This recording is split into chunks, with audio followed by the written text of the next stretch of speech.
This is from Biafra's Got Talent.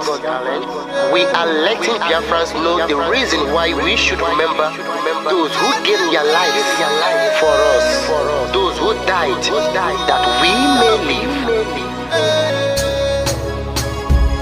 You died to end my suffering. You died fighting for my freedom. Your blood is the seed of redemption. You are my inspiration. The deed no wrong with them, military shots at them. 67 to 70, we remember them. 2016, 38 May, memory still lives in our mind till today. Wonder why they refuse to publicize the genocide. The world media turn blind eyes to our plight. It's time to arise, land of the rising sun. Let's rise one more time, let's rise. Yo, we will never forget our fallen heroes. Those who gave their life for us. Onitsha massacre, Igbos massacre, Ekpa massacre. We remember you. Alright. Tell them I can't tell. Remember when me tell you say I can't tell. Yeah, I remember that one that called us a Bruce Mero. But the way you cook like a papa nuku. But then the way you hero, me tell you what I look pandi, what pandi Samiro, me tell you what I day. For me the plan and the rest of man, I tell you what I am. Me no back and forth, me tell them Fallen heroes, I want to promise you something today. We must fight together, no retreat and no surrender. We must hold them down till the end of time. The most important thing is that we will restore Biafra. May your soul rest in peace. I look up to the sky with tears in my eye. For other Biafrans who for freedom had to die. We will never forget you as the days go by. You are always in my heart, we'll never be apart. They fought for our freedom. They died for our freedom. They fought the Nigerian soldiers in the war front without food, without guns, for our freedom, for our life, for our own good, for our children. We love them, our heroes. We want them. My heart bleeds when I saw them slain. Where will I be now if not then? They will remain indelible in my heart forever, forever, forever, and never, and never, and never. We serve in your plantation, and the way you paid us back with your bloody starvation. We bled in our history, that the death of my people is a mystery. No going back to get to a victory. I had a voice now call for vengeance. I never get bombed, I'ma blow like a vengeance. Yo, we will never forget our fallen heroes. Those who gave their life for us. Onitsha massacre, Igbos massacre, Ekpa massacre. We remember you. Alright. Where will I be now? If not you, you died at Mali.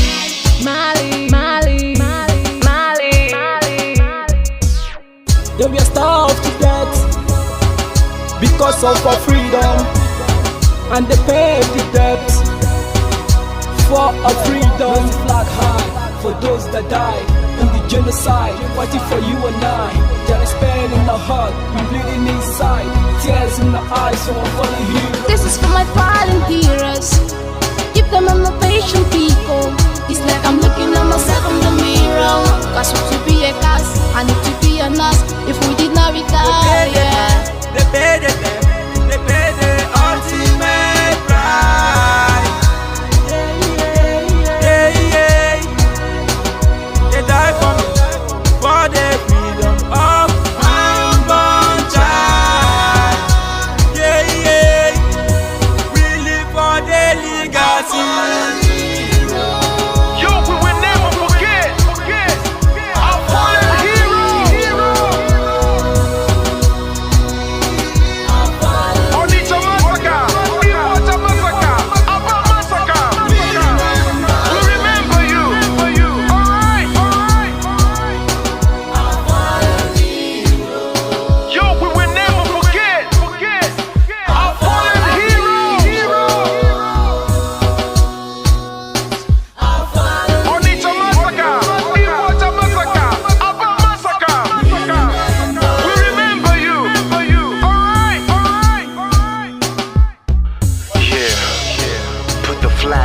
air. Never be afraid. March on, cause we are more than conquerors. Yeah, you know what it is. We must revenge, and we must stand to represent who we are.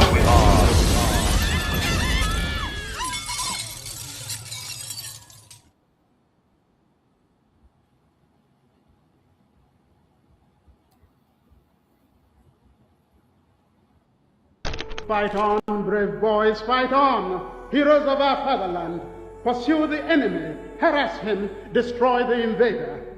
March on, brave boys, now that victory is in sight.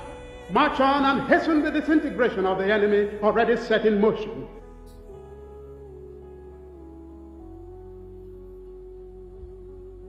Fighting a war, knowing the difficulties, the odds against us, there is an element of fatalism, people feeling, well, if the world chooses to abandon us, then perhaps it is better we all perish. They don't ever consider a Biafra not free. They believe in either Biafra free or no Biafra at all. That means none of us living to see it. I need Biafra freedom. We Biafrans, we need Biafra freedom. For this, I decided, even to die, that Biafra must have its own freedom.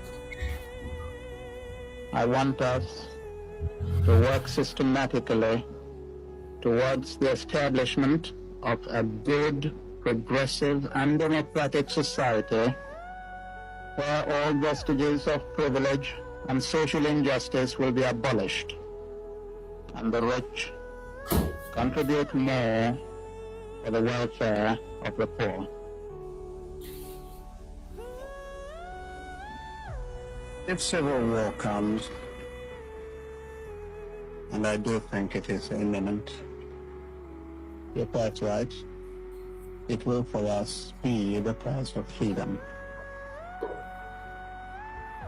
Our people here have for a long time been prepared for this eventuality, and I am confident of their readiness. I think that when it does come, that the people on the other side would be surprised as to what they're going to get. And I'm confident that it will not last long. We'll surely come out as a nation because we're fighting a just cause. Even a little child on the street will tell you this. We shall never go back to Nigeria again. God's grace will surely emerge as a nation. And so, as far as this war continues, we'll fight to the last man. This is what Biafra is, the end of the journey for a persecuted, massacred, pursued people. We have made all attempts at a democratic resolution of this crisis. I have offered open elections, plebiscite. I have offered just an open carte blanche suggestion, anybody who can find a democratic way of finding out the wishes of the people, let him suggest it and we will go for it. Another Savior, holy, holy, holy, holy, Adimegujuku. Another Savior, holy, holy, holy, holy, Adimegujuku. Another Savior, holy, holy. If you do not believe in what we are doing, then you better get out. We're not going to stop. God knows we can never stop until Biafra is restored. We are peace-loving people. We abhor death and killing of another soul. It's in our nature, that's how we are. But because of that, they have been coming and killing us all these years. We've kept quiet. They've been killing and killing and killing quiet. We have a case at the ICC. We have a case at Africa Union. We have a case at what else again? Pending before the UN in New York. We've been to Geneva to tender our case. Before UN, till today, nothing. In fact, the more we complain to them, the more they come to abduct and rape our children, the more they come to kill us, the more they want to take over our land and our forests. And who told them that's going to be possible in our time? In a movement that I lead. You think you can come into our land and take it over? Oh dear. That means you don't know who we are.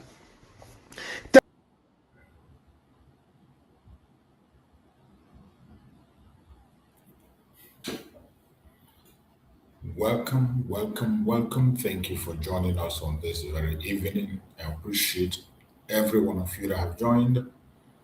Those who are here and the people that are going to watch later, I welcome all of you and I thank you for being part of the program.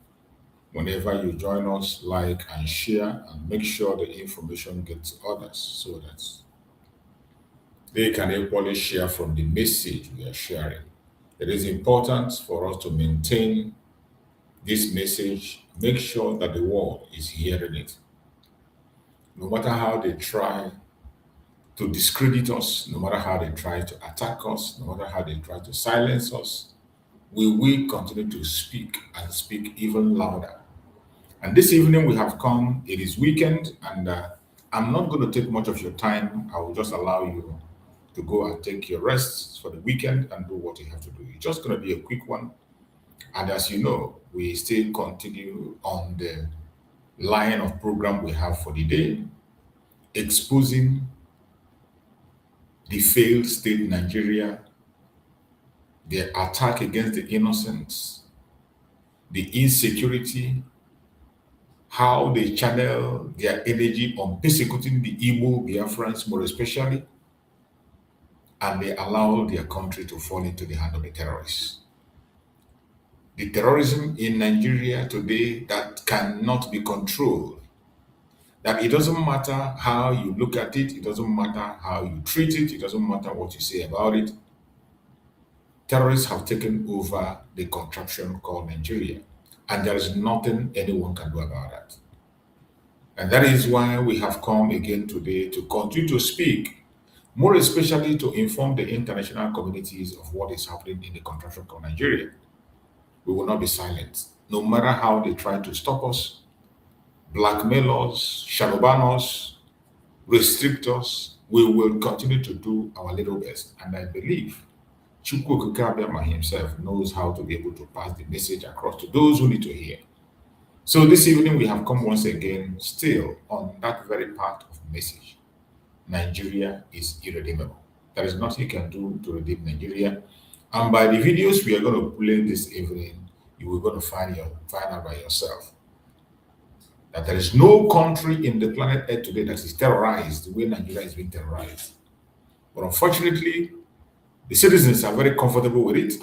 They are not complaining. They continue to follow the same trajectory that is putting them into slavery. So many have cried, shouted, and spoken on their own language, but it seems that the citizens are very comfortable with what they have. So who am I to judge? Who am I to direct them? Or who am I to tell them what to do? But I pray that by the grace of Chukwu Kukabiama, we find that the truth will begin to come out and the people will know what the truth is. I appreciate everyone that have joined on this program this evening. We will go straight to the point and we're not going to waste our time. If you are a Biafran, tighten your belt. The battle has just begun. If you are from any part of the contraption called Nigeria, Biafra is not your problem. The Igbos are not your problem. The problem that you must prepare yourself to face is the Fulani invasion. The Fulani invasion and occupation of Nigeria is almost complete, and I bet you nobody is challenging them except the Biafran people. The only threat that Fulani is seeing before them today is the Biafrans, more especially the Igbo Biafrans. Wherever you are as an Igbo Biafran, you must tighten up your belt. They have succeeded in taking over Yoruba land, and the next place they are heading to is Biafra land. You cannot just sit back and say it will not happen. You cannot just sit back and wish it away. You cannot just sit back and pray it away. Action is needed. If Biafra land will not be taken over, it depends on the action that you take today. But if you fold your hand and continue to believe it will not happen, it will definitely happen. It has happened in some ancient cities in the past. Egypt, today was a Christian country. Spain was also a Christian country. Turkey was a Christian country. There are so many examples, numerous examples. Lebanon was a Christian country. But today, every one of them have been turned to different things. Iran, that the United States is fighting today, initially wasn't an Islamic nation, but they were converted by force. And you think it's not going to happen in Nigeria? The only reason it will not happen in Nigeria is when you take action, not by wishing it away or praying it away. Your prayer cannot solve it. Your wishes cannot solve it. It is action that's required. Already the Biafran people are taking action, but more action is needed. More especially action against those Biafrans who they are using as their instruments of operation. There are people in Biafra that are clearing the way for them. Biafrans, our fellow Biafrans who are working for the Janjaweed. They are in politics. They are in Nnamdi. They are traditional rulers working for the caliphate to take over the land because of peanut, what they will eat. And they forgot that when these people come, they're going to sweep, including them, they will be swept out. When they come, they will sweep them off. The same thing they did to the Hausas. When they told the Hausas to kill their leaders, Hausas were thinking that taking away their leaders will bring sanity. But when they took away their leaders, they planted areas everywhere. Today, you hardly find an Hausa leader in the north. You hardly find an Hausa leader in the north. They are in charge of all the key positions. They are governors, they are emirs, they are traditional rulers everywhere in the north. They have come to the southwest. Kwara is gone. Kwara is gone, complete gone. Oyo is almost gone. And they are now in Ogun State. And most of these states are places where you have people you call your founding fathers, people who claim to know it all. At the same time, they are being run over and they can't do anything. Look at the condition they are giving to release the Oyo students and teachers that are being arrested. They are being kidnapped. A very ridiculous condition.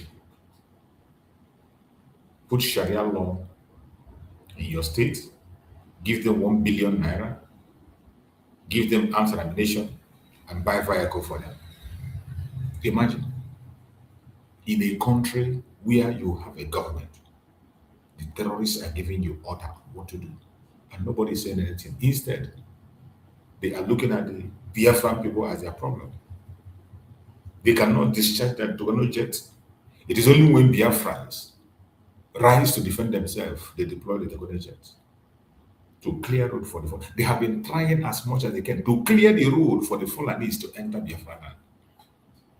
If not for the intervention of the Nigerian army, if it's not that the Nigerian army is working with the Fulanis, they can never ever penetrate Biafra land. The only way they were able to penetrate Biafra land is with the help of Nigerian military. Nigerian military was leading their convoy into Biafra land, opening the gate for them. It happened in broad daylight, not in the night. And we saw the videos everywhere. And nobody did anything. But I tell you, every single one of them that supported the invasion of Biafra land will be first to fall. They will be the first ones to fall. We are watching. We are watching. But I tell everyone that is indigenous in Nigeria, prepare yourself for what is coming. Prepare yourself for what is. Don't wait for anybody. In as much as we have some, we are hoping on that maybe Donald Trump, United States will do one thing or another, but we must not put all your trust in them. You must begin to do. It is what you do that will turn the hand of time to your favor. If you think you can fold your hands and miracle happen, it will not happen. It will not happen. So you must tighten up your belt. So wherever you're watching us this evening, I want you to pay attention. As always, every evening, you know what we do. We go to the media and we bring out the exact situation in the Zoological Republic to back up every single thing we're saying, so that those who are not from the country could see what we are seeing and tell me if this is happening in their own country, will they still be supporting the government, or will they still want to belong to that government? That is why I play these videos from their conventional media. What you see and hear from Nigerian conventional media, if it were to be in your country, will you still be proud of your country? Will you still be part of that country? Give an answer, a sincere answer, because only that will save you. Only sincere answer. You can continue to deceive yourself all I care. Your wishful thinking can never change the truth. Your lies can never change the truth. Your pretense can never change the truth. Will always be the truth. So let's listen and hear what they have on this their program. Take a look, a deep dive into the issues of the day, and we'll take a look at people's opinion on such issues. I am Bruce Oseme.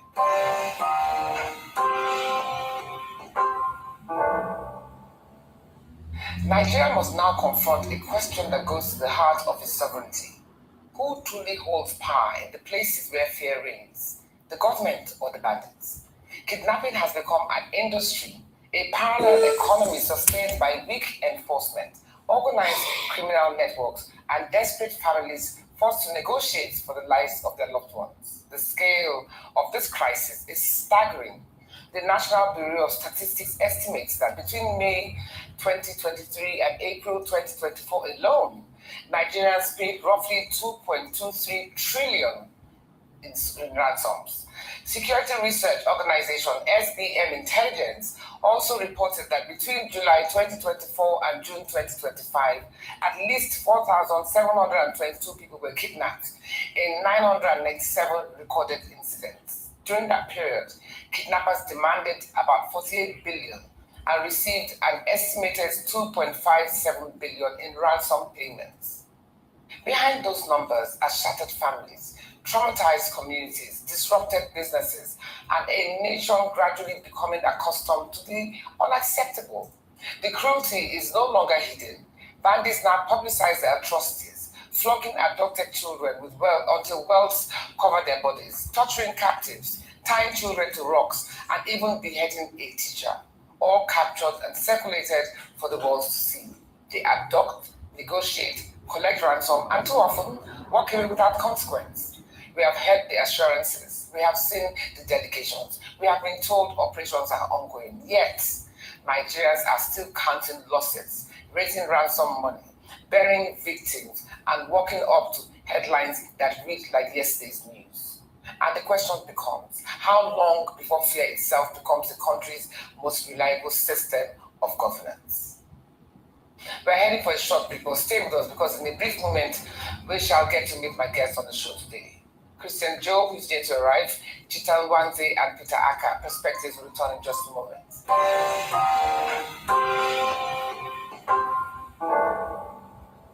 Now let's get the conversation underway by first introducing my guest for today, starting with Christian Joe, a visual artist whose work explores resilience, faith, survival, and African identities through portraiture and expressive mixed media. He was a victim of kidnappers, but thankfully survived to tell his story. I also have joining the show Cheta Nwaze, the CEO of SBM Intelligence, one of Nigeria's foremost geopolitical risk and research firms.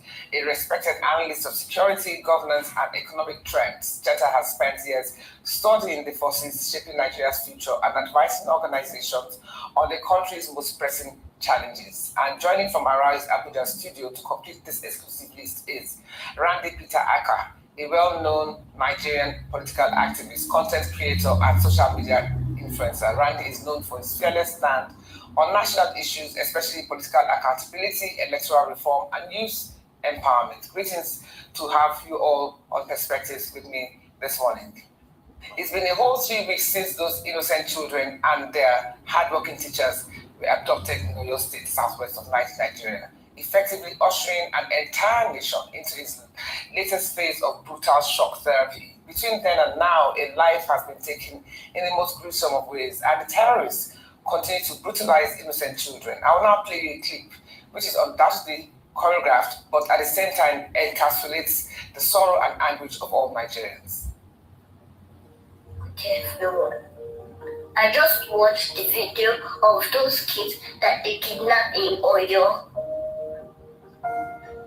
No food, no shelter, no anything for anything. I saw one sleeping under the tree, and I saw one of them. They took their leg and put it and tie it to their head and put stone at their back. Please don't fear, Nigerians. Please let's pray for them. Please, let's pray for them. They are not so they can meet their parents. Please, let's pray for them. Thank you.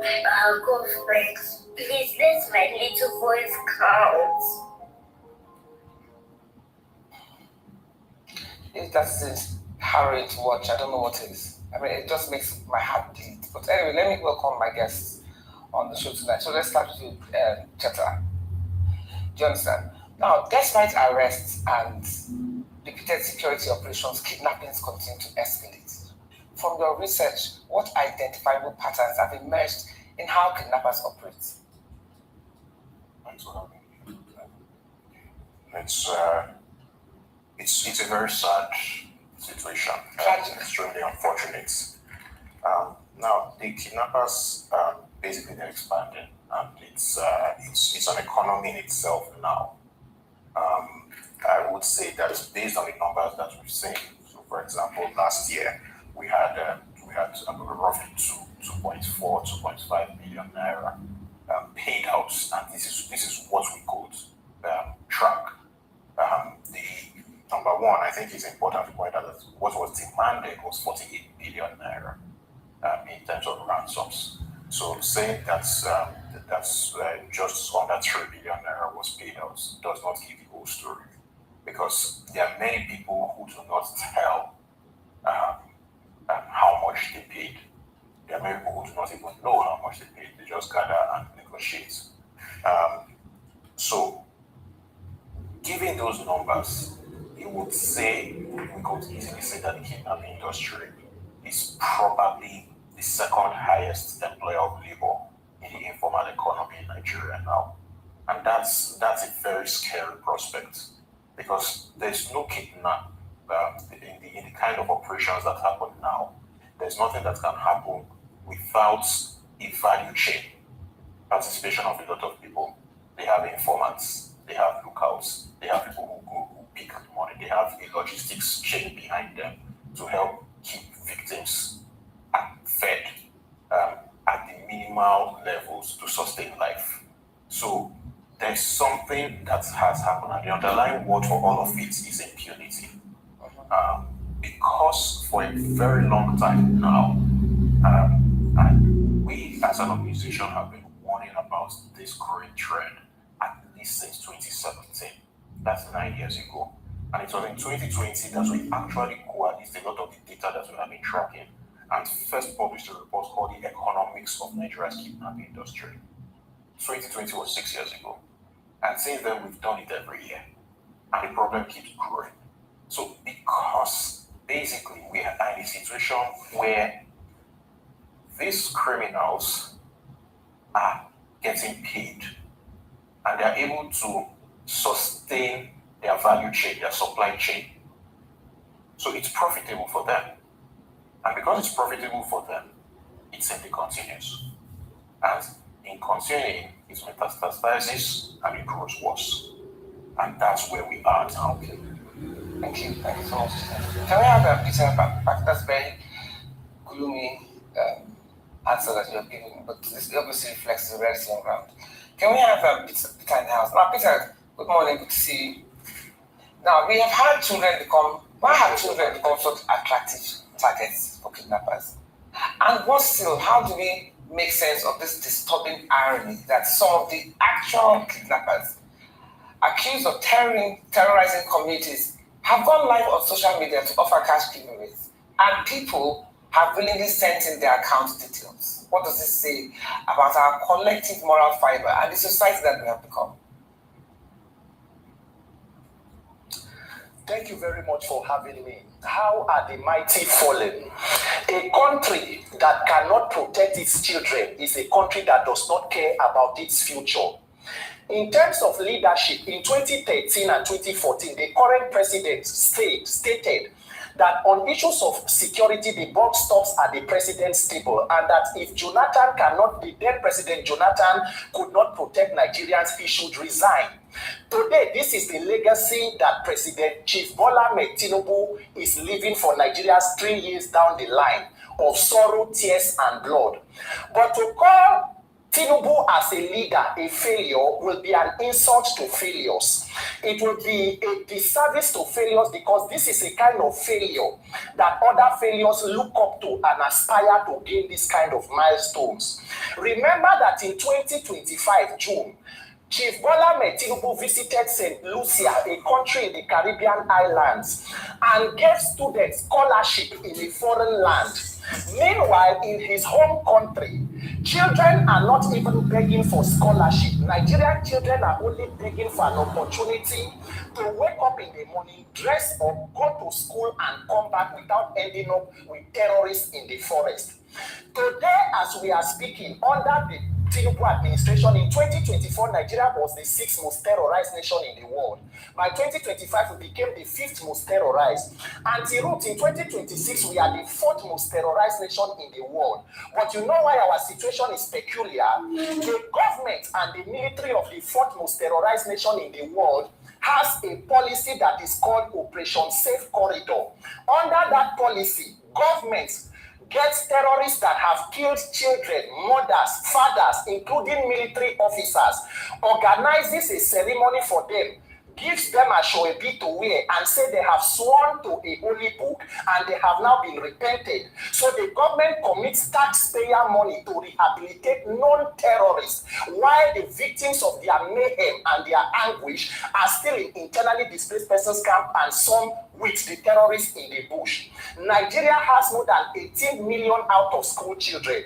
Today, schools are still shutting down because we have made a multinational enterprise out of insecurity. And it will not end for as long as government seems to be complicit in what is going on. If Nigerians do not wake up and we continue to pander and talk about this situation without any tangible solution to ending this mayhem, my thoughts and prayers are with everybody, because as we speak today, a 2-year-old toddler, Christiana Akombi, is in the forest. And guess what the leadership is doing? The president and the first lady are engaging in a campaign for the re-election of this government. It is a tragedy, but unfortunately, it will continue for as long as the people permit it. That is where we are. Children have become a soft target. They are taken, they pay ransom, and the cycle continues. Why? Because government has failed in its primary responsibility to protect life and property. A government. Okay, but Peter, what do you want to say about the people who actually posted their account details to the kidnappers where they were giving monies away? What does that also say about our own moral fiber? Because people have actually posted their account details, and the bandits gave them monies. So what does that even say? What does that say about us as a people? What are we supposed to do as a people when the government agencies that should be tracking criminals and terrorists are rather too busy going after critics of government? Anti-roots, terrorists in Nigeria have accounts, they make calls, they have medical supplies, and somehow the intelligence. So when you build a system of criminality, when you nurture criminality, criminality will develop and it will fester. That is why terrorists can come live on TikTok. But there are certain conversations we may have even on this news channel. Your safety may not be guaranteed, because maybe the people may see and think that you have become a threat to national security. How on earth are terrorists terrorists able to operate before the glaring eyes of the entire nation. And we have an intelligence unit in the military, we have a DSS, but somehow cannot track them. So are we going to leave the terrorists and then come after Nigerians who are engaging with them? What are the authorities doing with the information that they have? What are they doing with the persons that have been caught? We are rehabilitating them. They are repented. The people who may not have opportunities to repent are people like the teacher, Mr. Oyedoko, who has been beheaded on live television. Meanwhile, the people who beheaded him may come out tomorrow and just repent. Thank you very much, Peter. Let's get back to you. Peter. Are demanding 1 billion. The Oyo State House of Assembly member just said that they reportedly demanded 1 billion and also insisted that their Sharia laws must be implemented into the system as a condition for the victims' release. So what has this emboldened? What has emboldened these groups to operate to such business? And what does it really reveal about the changing nature of insecurity in this country? To answer the question about what has emboldened them, again, like I said in my first response, impunity, and like Peter mentioned in his response, basically, when you have a situation where it is clear, or if it has been clear for a very long time, that it was a rewarding venture, people will get kidnapped, and someone somewhere will arrange a ransom. And then you talk about the whole repentant criminals thing. So essentially, it's the incentives. We have created a society where the incentives are perverse. Again, coming down back to your question on people sending their account details to kidnappers in order to get some of the loot. That's the classic thing there you are saying is the response to perverse incentives. Our society is very unfortunately a society where that rewards just having it. It doesn't matter how you got it. And until that changes, we need it's a whole society that is structural. We need an entire societal awakening about what is right and what is wrong. Until that happens, until we get to that point where how you got it does matter, we will keep saying things like this, not necessarily in the form of kidnapping. Kidnapping may end because of its extremely violent nature, but we will see it in other ways. Okay, now that you said that, I know that I was listening to a podcast where a colleague of yours was saying that there are certain times that kidnappers choose to operate, and also certain numbers that they can kidnap at a certain time. So run that through by us. How do they operate? What are usually the best times, or when are they at their most dangerous?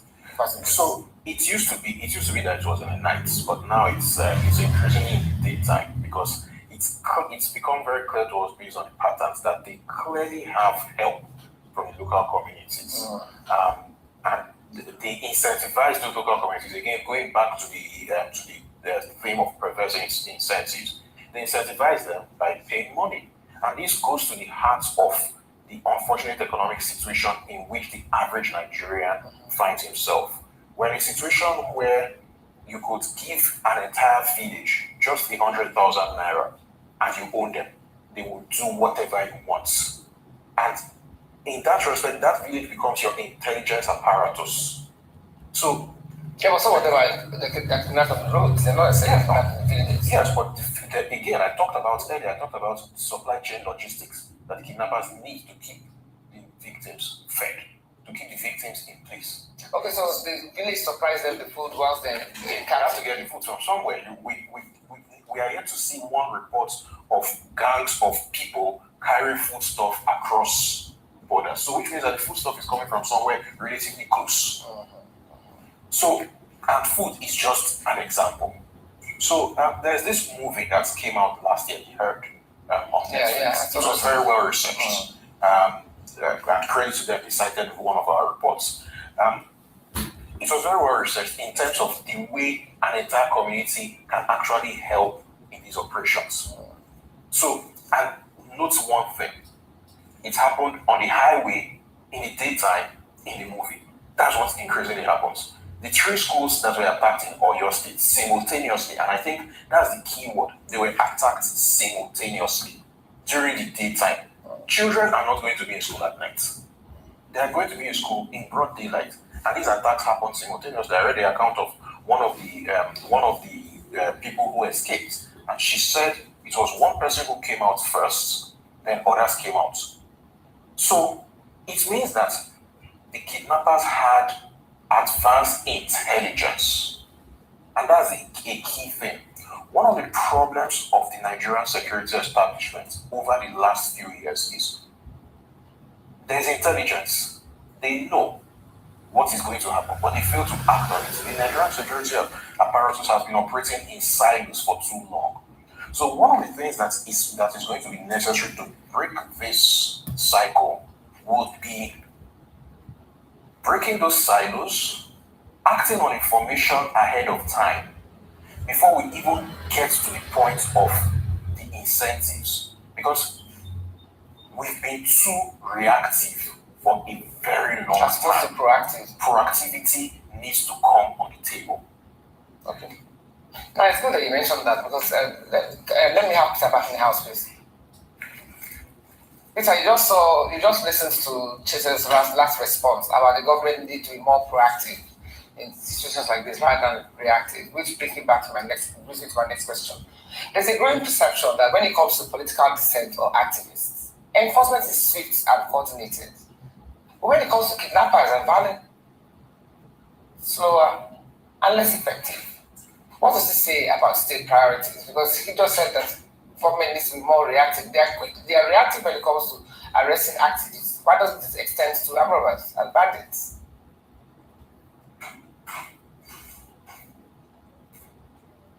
Priorities of the state lie. If you can have repentant terrorists, how many repentant activists who made statements have you seen been rehabilitated and given money? Let me make it clear, man, that every government is more powerful than whatever criminals or criminal gang that operates around its territory. Whenever you see a government that seems to be helpless in the face of criminality, one thing is sure: such governments are complicit in the criminality. Once you are able as a government to detach yourself from the criminal network and you go forcefully against the criminals, you will not only crush them, you will protect your people. Nigeria is going around in a circle because we are yet to figure out the political wing of terrorism and insecurity. If we fail to end that political wing, the one in the bush will only continue to fester. I have stated it maybe even on this program, on this network. A governor who is an APC governor in Kebbi State came out in the open and made a statement. He said before there was an attack on the government girls secondary school in Maga in Kebbi State, we had intelligence. We deployed law enforcement, including military. They reported to the school. They took pictures with the students and the teachers and were there. Few hours before the attack, somebody gave an order for them to be withdrawn. They left and people came in and took children and killed the vice principal. The governor is asking the commander-in-chief who ordered troops out of that school. Till date, nobody has been able to answer. And then we go ahead and we say that the children were discovered. Ransom was paid. People have benefited. So when you continue to pamper terrorists, a country that is more concerned about taking care of repentant terrorists than protecting its own children. So under this administration, people who are supposed to be leaders of tomorrow are in the forest with terrorists, while the leaders themselves are feasting and preparing for the election. So you will continue to see these shenanigans because we have built a system that rewards criminality and corruption, where integrity and staying by the rule of law may become more problematic for you. People are in DSS detention today for making a tweet about government. Somebody was detained, Justice Crack, he's still in court today for saying military officers should be fed properly. So when our intelligence is only able to go against people who are voices of dissent against government, while government on the other hand, anti-root, a popular Islamic cleric, Mr. Sheikh Gumi, said on national TV, he said government knows where the terrorists are. They know their location, they know them by name. Has anybody invited Mr. Sheikh Gumi for questioning? What answers have been gotten? So what are we saying? Who is deceiving who? Until we end this circle and stop pretending to be asleep, we are all in trouble. Thank you so much. Now, Chita, as discouraging as it sounds, do you understand? What are the three most realistic interventions Nigerians can implement within the next 12 months to reduce kidnapping in a measurable way? So, the quickest one is to change the paradigm.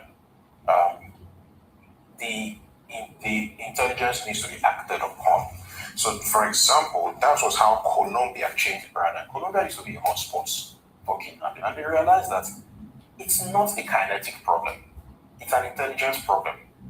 If you have the intelligence ahead of time, you act on it. I would give an example that is not a kidnapping incident. Yelewata.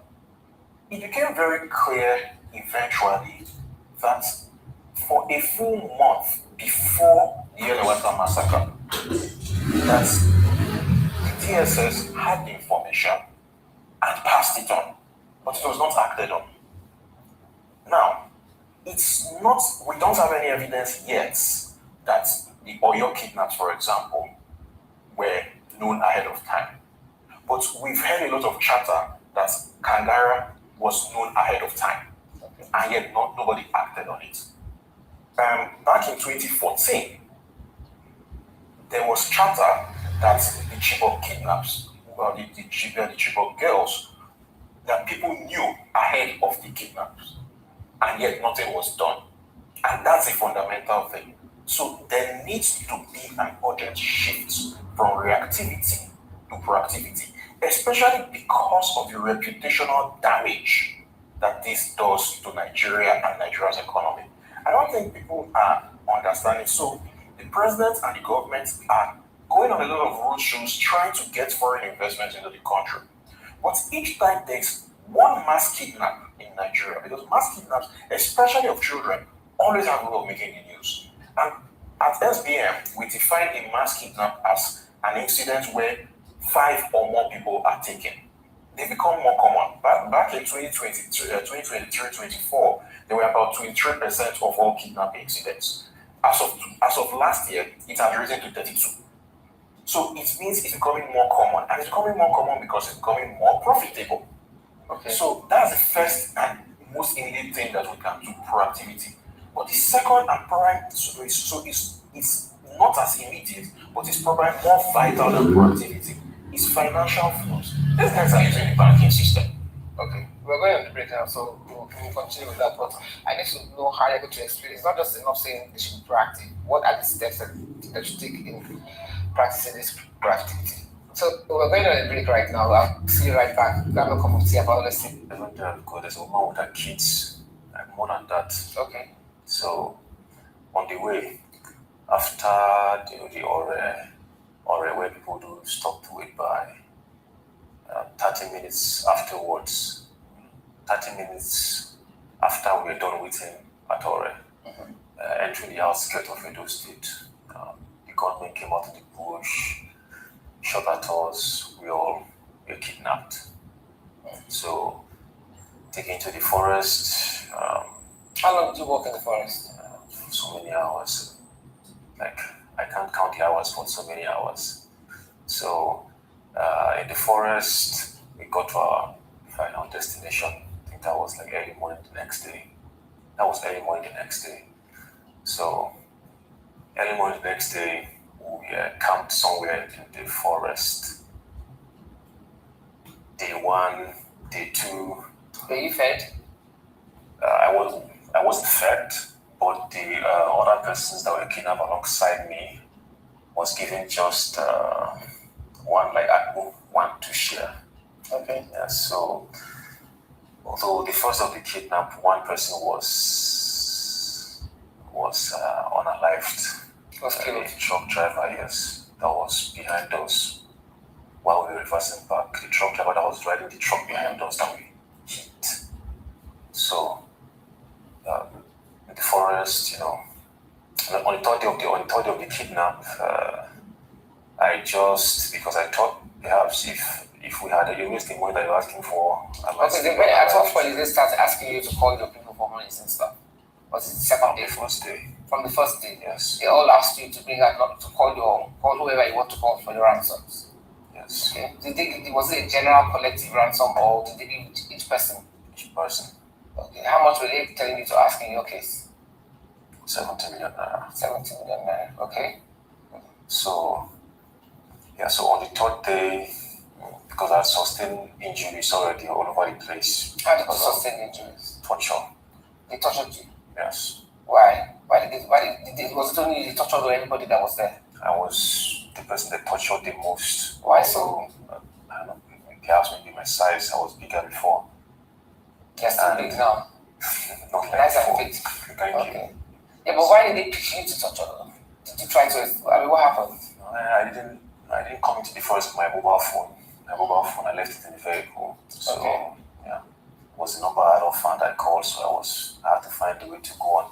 They gave me a small handset. That was on my third day, the day that I tried escaping. So, to go on Facebook, because I begged to go on the internet to say I'm kidnapped so that people can, and I can reach out to other people too as well. So, which I did, but I sustained injuries. I was fed up. I was tired and all. When you said you tried to escape, so did you run away or were you sleeping? On the third day, they were not sleeping. So you just ran off?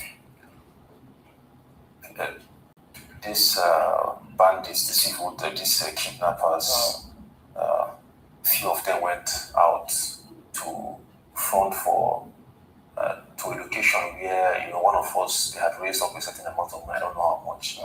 So they gave them a location, the numbers reduced. So that was why I just gathered one last courage to escape. As I just said, I rather die trying than be in their mercy. So did they run after you? Yes. And caught you? Yes. And that's when you were injured? Yes. Okay. Where was the injury? My hands and my left palm of my leg. So my leg was cut off, the patella cut into. So I was folded, my bone was stuck out. So there came close, and one of them came close with that I don't know what I wanted to do, but I spoke their language, and so they told me to stand up. I could not get up, or bleeding profusely all over the place. Then they left me there. They left some persons in the bush to chase after me. So they went back to those people. So I was left there in the forest, told me not to live there. There was nothing I could even do still. But while I was there, bleeding and all, I just was using my back to crawling with your back? Yes, my back for a few seconds. I would do it, some seconds I would rest. I'll continue again, I'll rest, just like that until later that night, not midnight. Some persons came, saw me with a vehicle. I think. Okay, you had gotten to the edge of the road at least with this. By the time we saw you from the main road. The place is like a track road in the forest. Where I took myself to was a track road in the forest. Okay. Like it looked like a road that vehicle passed, but a track road. So I was just using my back to go there. At the point I could not move anymore. I was thirsty. I was sleepy. As I counted the stars. So when this truck came with the flashlight, some persons came out armed. I thought that maybe they had come to complete this. But they were asking who am I until we came close. They took me to a nearby hospital. And that was how I started my first operation. Yeah. Now, I know this is very painful for you to experience, for you to share with us, and I truly appreciate the fact that you made the effort, and I can imagine how it must be for you emotionally. But I'm glad that you're sharing the story so that other people who have gone through this experience will know that they're not alone. So how has that affected you as a person since you got back? What are the things that's worry you now that didn't used to worry you before? How has it changed your personality? I'm going to say I'll give God the glory because during the period of I spent about 4 months there about in the hospital. At the hospital, then I could not move just at the spot. So it was excruciating pain for months. At the point I was hallucinating. I dream. I'm always dreaming and stuff.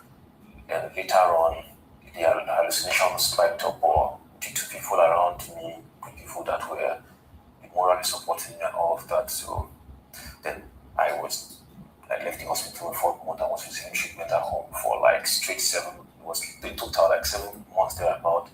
Unless I held the crutches for the first time to start moving with 2 crutches gradually. So that period was a period of just depression.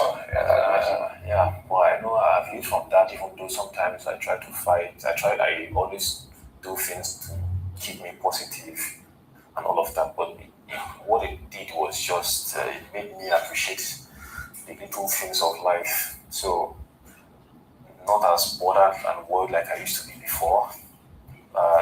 Little things of life, although it has taken me back in terms of now I can do with my hands. I can walk with my hands, not my leg like that for now, because the leg needs a lot of procedure to enable bending and running and stuff like that, which I'm not ready for now. So I just do what I can do.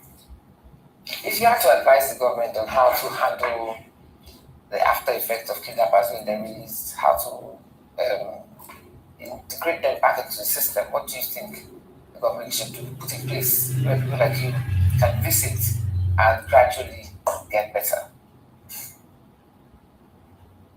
If you had to advise the government, what would you say to them?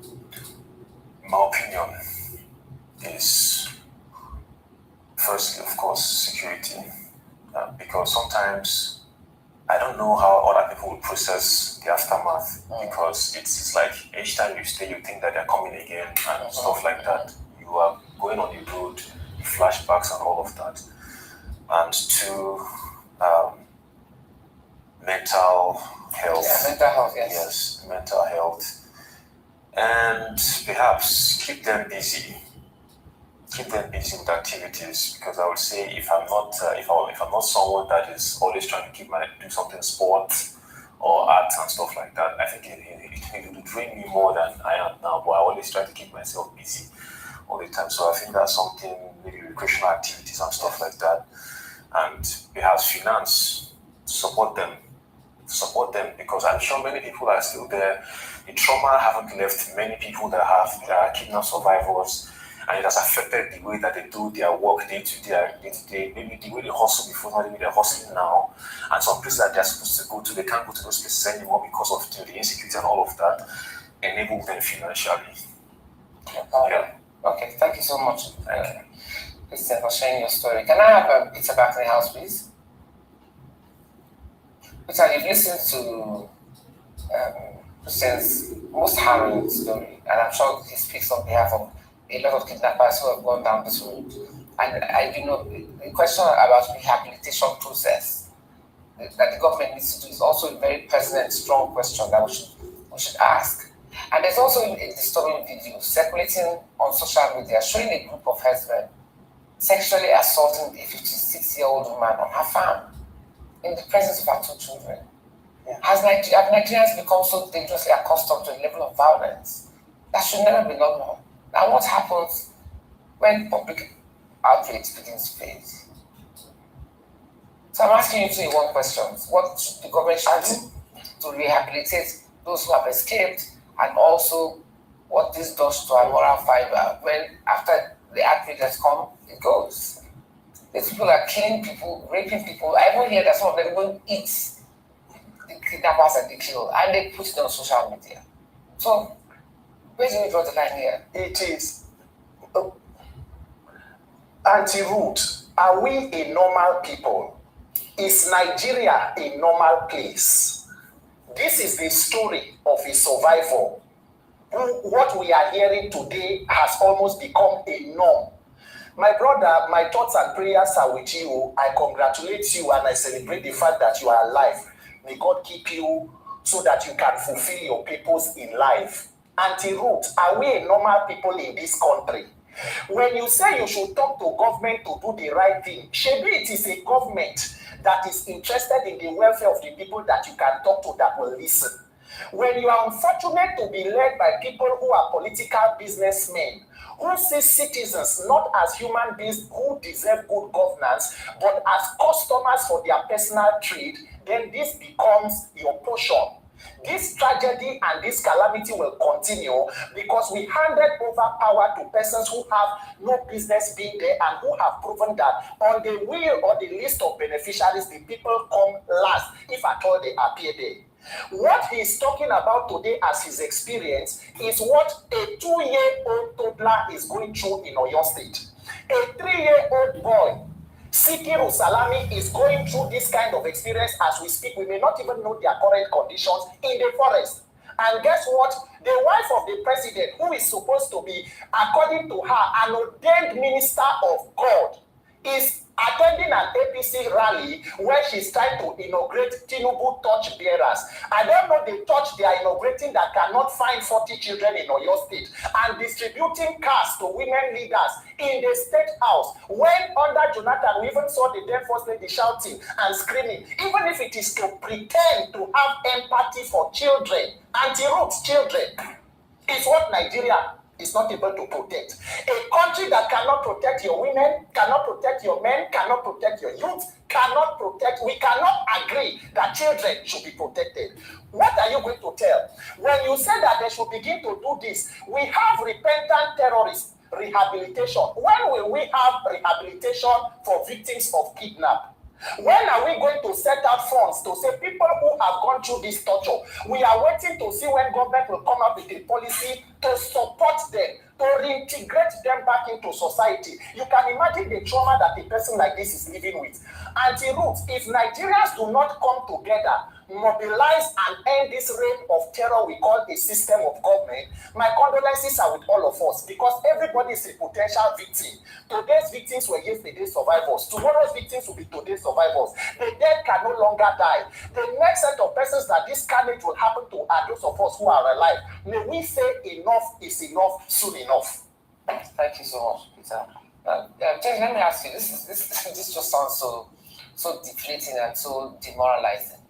You mentioned something about steps, proactive steps that the government needs to take. So can you just run us literally step by step, what steps you think the government needs to be doing now to best address this problem? First things first, I'm so sorry for what you went through, and we're thankful that you're alive. And God rest the person who you saw killed. So in Colombia, for example, and I think Colombia and Mexico are two countries that we need to look at. They have similar environments to Nigeria in terms of climate zones, and roughly similar trajectories. Now, in Colombia, they have established what they called Gaula. Basically, it was a unit that was dedicated to this. It wasn't a case of bringing the army in. Again, I said earlier, we have a habit of trying to treat everything as a kinetic problem. No. So, you need forensic analysts, you need investigators, you need financial analysts, and most importantly, you need punishment, not rehabilitation. Punishment first before rehabilitation, because if you remove that punishment from the equation, then what incentive are you giving people not to do it? On the other hand, when you leave the victims, in Christian's case, to work on their own to recover, and then you organize a song and dance for the criminals and say they have been rehabilitated. And we have seen evidence of some criminals, after being rehabilitated, going back to their day job, because the incentives are there for them to make a lot of money. Let's not forget about the Wall Street Journal's reports about kidnappers being paid. Yes, there's also the illusion of political influence. The illusion of political influence. So to take this incident in Oyo, where they have demanded ₦1 billion and then the imposition of Sharia law as part of the law in Oyo, that is political. So it immediately begs the question, who is sponsoring it? And you cannot, whenever you arrest the actual person with the gun, you've only arrested an individual. We have been treating these cases as if they're isolated incidents, rather than treating them as if they are part of a broader system that has coordination. Until we take it that as in, so this is where you need external organizations such as my own to help you pass through the data, look through it, and say, okay, these are the same patterns. These are the patterns in this place, in this place. So, as an example, he mentioned specifically where he was kidnapped, about 30 minutes outside of Oren. Ovia local government area of Edo State is actually a hotspot because that is the location he has just mentioned. It's actually a hotspot for kidnap. So, since you know that this area is a hotspot, what are you going to do about this area? What is it in this area that attracts them? And the answer is clearly obvious. That is the A121 in Nigeria's road balance. Essentially, it's the busiest, after Lagos Shagamu, that's the busiest stretch of road in Nigeria. So what would you advise to do physically? What would you advise to be done? That particular stretch has to be very heavily policed. Very sometimes heavily the sense of policed. this band is also wear police uniforms. I mean, you've seen them display the fabric. Again, in the forest. So move ahead of them. You have your call signs. So I'll give an example. When the Americans entered Germany in towards the end of World War II, the Germans, some after the Battle of the Bulge, some Germans began to wear American uniforms in order to infiltrate. So the Americans came up with a code. The Germans, in their language, they don't have the W sound, W. So the Americans came up with a code. Before you pass, you say something along the lines of, we want to pass through the wishing well.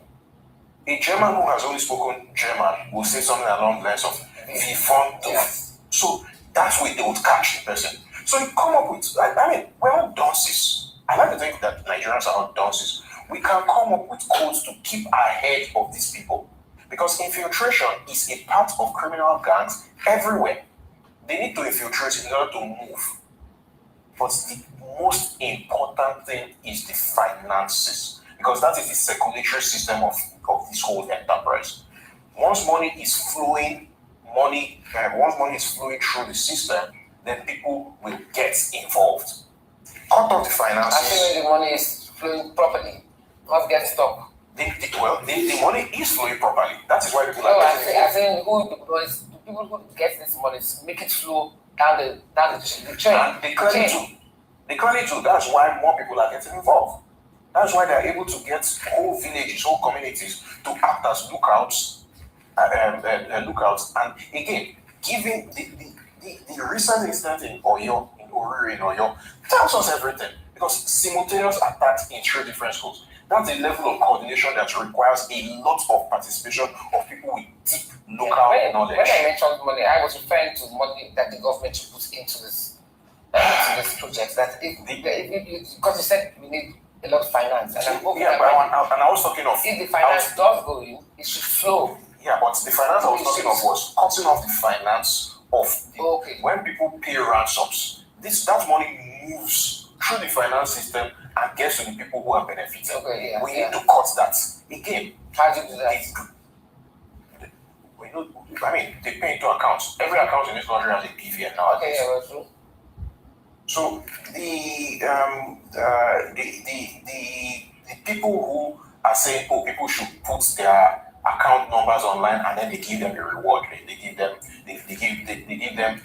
flash them urgent 2K or something.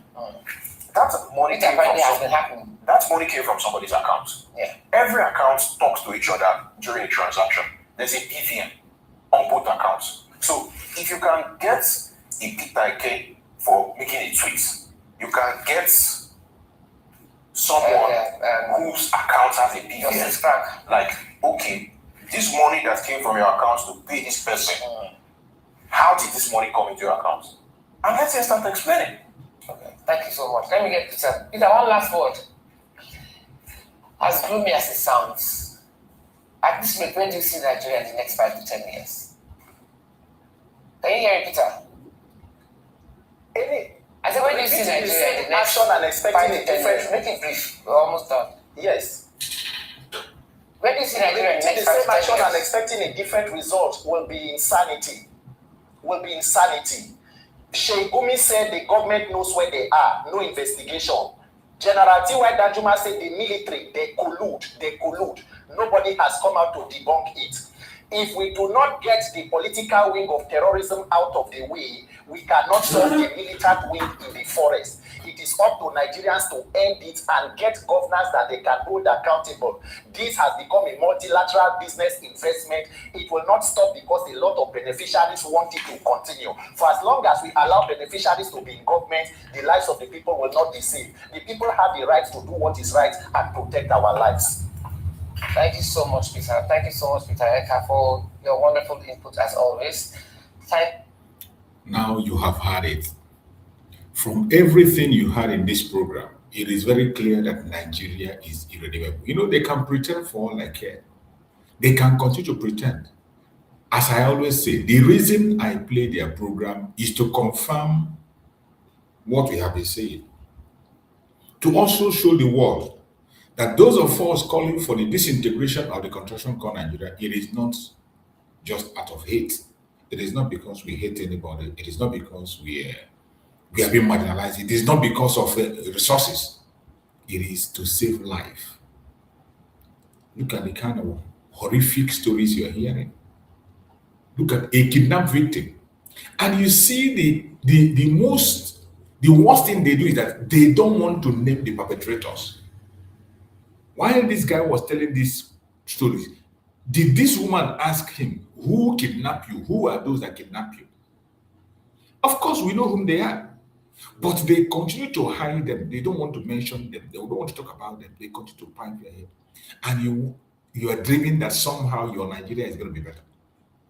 You saw the question that was asked to Peter. What do you see Nigeria in the next 5 years? This question, the answer is simple. If you continue to do the same thing over and over again, you will not have any solution. And what are they doing? The Zoological Republic, what are they doing? They are doing the same thing over and over and over again. And as they are doing the same thing over and over, they're expecting a different outcome, which will never happen. You see, when we speak, we say things the way it is. They tag us name, they call us different kinds of things. But that will not make us to change our stand. We will continue to speak the truth and nothing but the truth. Regardless what they say, regardless what they think about us, we will continue to stand our ground. And the only solution to the failed state Nigeria remains the disintegration of Nigeria.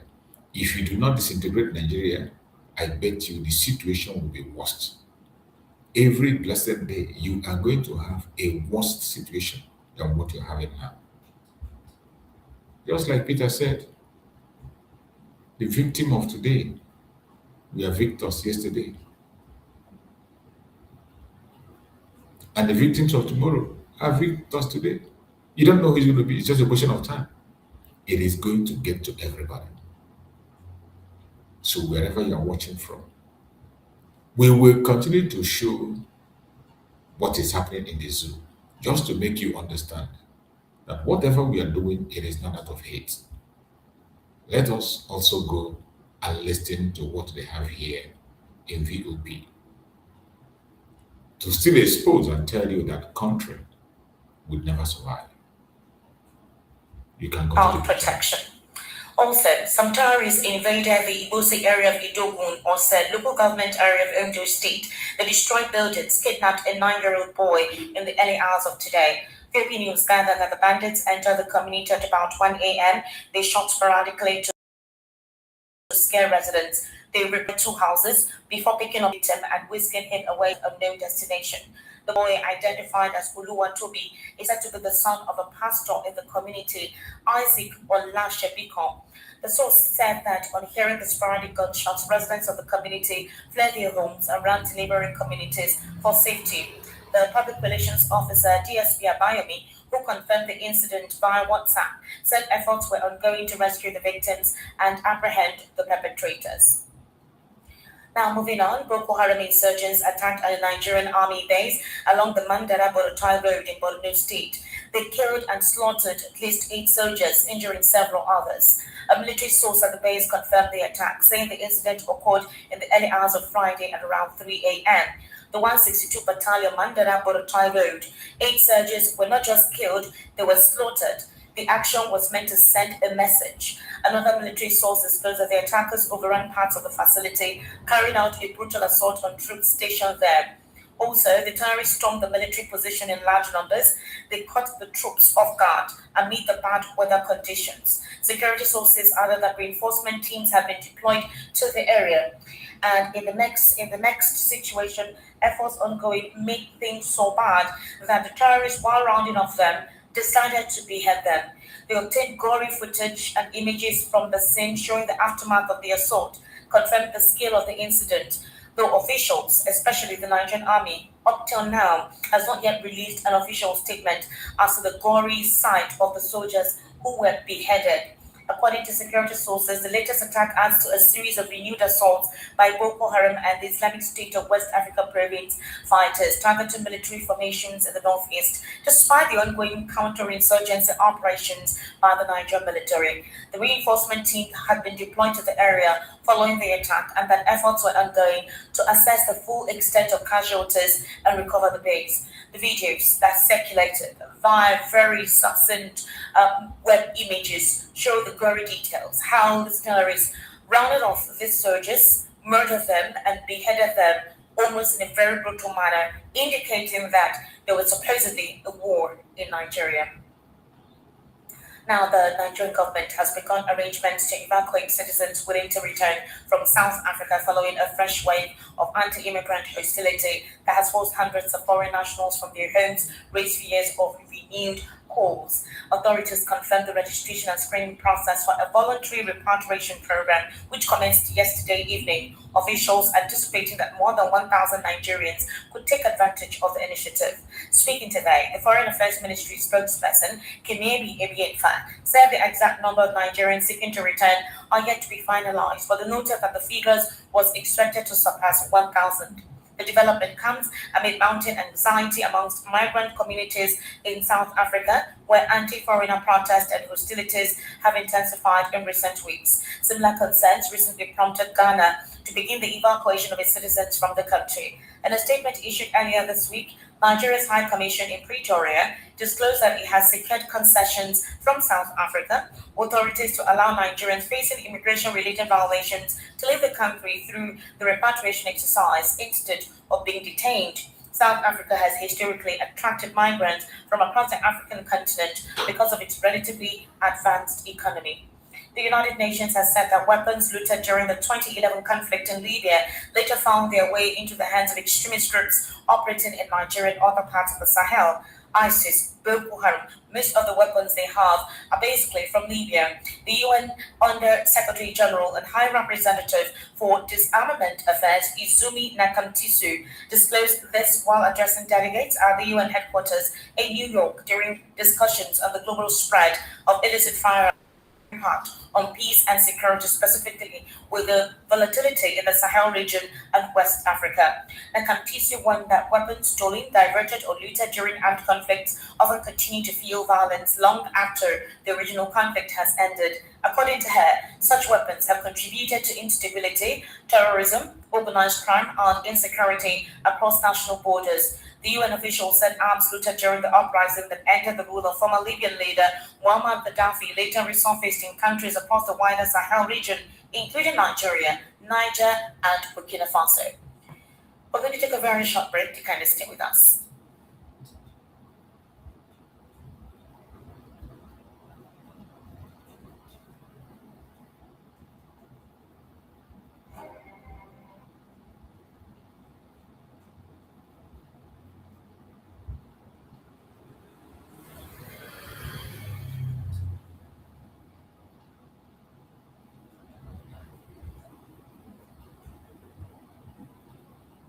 Branches and ministries across Nigeria to suspend vigils and ensure that church activities end by 8 p.m. until further notice due to the prevailing security situation in the country. The directive was conveyed in an internal circular dated June 5, 2026, and signed by the Director of the Administration, Temitope Olawale. According to the circular, the decision was taken as a precautionary measure to safeguard members, workers, and worshippers amid growing security concerns nationwide.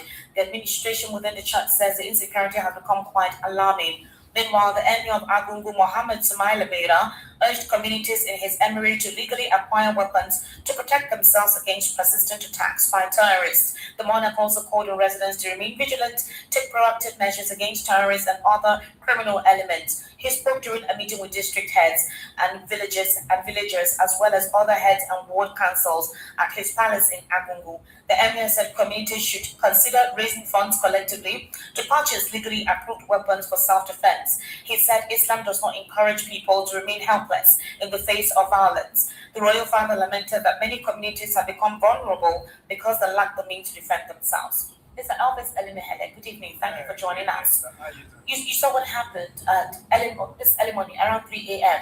8 soldiers were beheaded. They were not just rounded off, they were beheaded. It was like they wanted to send a message. Last week, we heard that the United States, coupled with the Nigerian military, decimated 33 ISIS militants and their leaders within their various camps in ISIS. Do you think this is a retaliatory attack?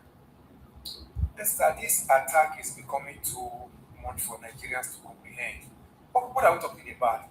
Retaliatory in what sense? They said they were taken off guard, like somebody tipped them off of their location. Yes, we were expecting that this attack from the Nigerian armed forces should be like a continuous thing. Not that, on one spot off, we neutralize about 15 today, then until another 1 week or 2 weeks, giving them opportunity to regather and regroup again and think of the next way forward. We're talking of Nigeria army base now being sacked because there is no consistency in attack on the insurgents. We give the Nigerian armed forces give them opportunity to regroup, and when they after a little bit of success from the Nigerian army, they give them a little bit of space to regroup again, and these guys regroup and begin to mentor this type of dastardly act on Nigerian army. It's so pathetic to hear this kind of story that army base, now being attacked by people we initially said they were ragtag.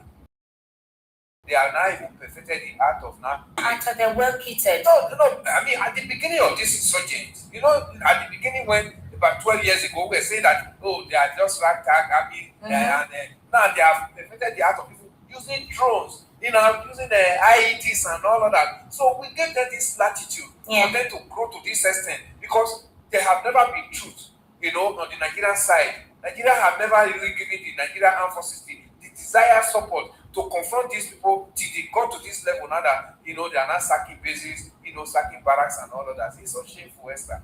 It's beyond that. Right now, we're hearing communities tell themselves that they need to, as soon as possible, begin to arm themselves to protect themselves. The Emir of Agungu told residents and everyone around the councils and the wards and all the palaces that they need to contribute money to buy weapons. And meanwhile, you're not supposed to own weapons. I remember Mr. Daniel Walla, I think that was last week when he was on a monitor television program. He made a statement like that, the Nigerians have the right to self-defense. I think he knew and he was hinted that if there is any means you can protect yourself, you protect yourself. The GSS director also told Nigerians that the military cannot be everywhere. So at this point in time, everyone should learn self-defense. As it stands, Mr. Elvis, these guys have become more brazen and more bolder. There's an APC chieftain in Kebbi State. If you're watching us right now, I think you would definitely see the video. We're currently streaming on YouTube. So you'll see the video where this APC chieftain, just about 2 days ago, was campaigning for the APC. He won the card, was saying APC is a party to belong to. And right now, we're seeing him in the presence of Boko Haram. They put a knife, around them. I think there were some drugs with them. They had already humiliated them. They are very quite elderly men. So what does this say? Because it's quite ironical that just 2 or 3 days ago, you were campaigning for the APC, and then it wasn't up to maybe 72 hours, you were kidnapped yourself. 2 of them, this APC chieftain and another person. I've seen the video. It's the total failure of governance. Completely. And this message is being sent to the president that even the people that are campaigning for you are now being taken. Why has the president not declared a state of emergency? Not just maybe across the country. We don't know what is waiting for community to now begin to talk of gathering money to now buy arms. What does that mean? It's failure of governance. That's what it means. And that's a militia. You're not talking of ethnic militia now rising from different communities. That's what happened in Somalia. Did you see the video of the soldiers who were beheaded? I've not seen the video. Mr. Elvis, it was gory. It was like they wanted to send a message. They deliberately did it. Yeah, they surrounded these soldiers, and the soldiers were taken off guard, meaning that somebody, I don't know, but somebody tipped them off because the soldiers were not even expecting what happened. Like they could not retaliate or they could not fight back.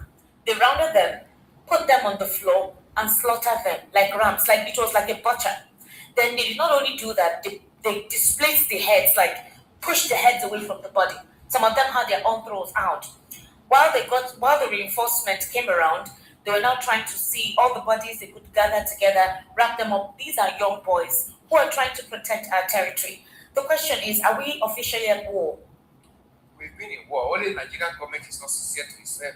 That's why we've not declared a state of emergency. We've been in war. Esther, let me tell you, the failure came as a result of Nigerian government talking about, radicalizing these boys and then bringing them into the society, and some of them have become so much informant to where they are coming from. They are still very loyal to their commanders in the respective bushes. Unfortunately, Nigerian government have not seen anything wrong with that because somebody is benefiting from that postulation that is told to the government, that dummy, making money out of it. That's why you see that Nigerian government is talking of, we have brought them out, we are reintegrating them into the society. How do we integrate a terrorist? The only business they know ever since is how to kill and maim. At this point in time, Omar Ileshore is asking Tinubu to resign, that he needs to step down. It's getting heated up. Nobody knows precisely what will happen in the next few days. People are complaining already. Nigerians in diaspora are extremely worried. They really don't know what to say or what to do. And they're asking in what way can they help to contribute for the protection. Just 2 days ago, the president's wife was talking about cars at the board for the APC women, and that the cars are free for them to go register. Nigerians have been calling her out and berating her. As a mother, you've never come out to really speak concerning what is going on. Children are still within the custody of Boko Haram. You've not really said anything about that. You only made a statement on Children's Day. And since then, they've not seen that effort or empathy from you, or for you to come out to publicly start campaigning during this kind of gloomy period. So would we say that the presidency is overwhelmed? They don't know what to do? That's one. And two, the American soldiers that we got, I know they've helped sort of in terms of mapping out where the militants are, but we're seeing these guys surround places, not just military bases, homes, communities, and they're kidnapping brazenly. Do you know the order that they gave the Oyo State government? Yeah, they told them to change their laws, like they should impose Sharia, they should release some of their leaders in Agodi prison. They're asking for 1 billion naira via Benin Republic Bank. I mean, and then we're seeing these guys display cash and all that mountainous amount of money, all right, in the forest. So is there a problem if we say we're deploying technical facilities, right, to supposedly do the tracking and all of that? What is wrong? Is it that the forests, they can't...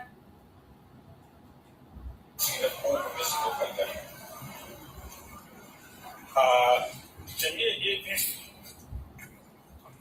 a ƙarƙashin ciyaman na ko commission local government umarni aka bani na cewa an kori wamban koko daga jam'iyyar APC saboda yana wa jam'iyyar APC zagon ƙasa, yana nufin da wata jam'iyya.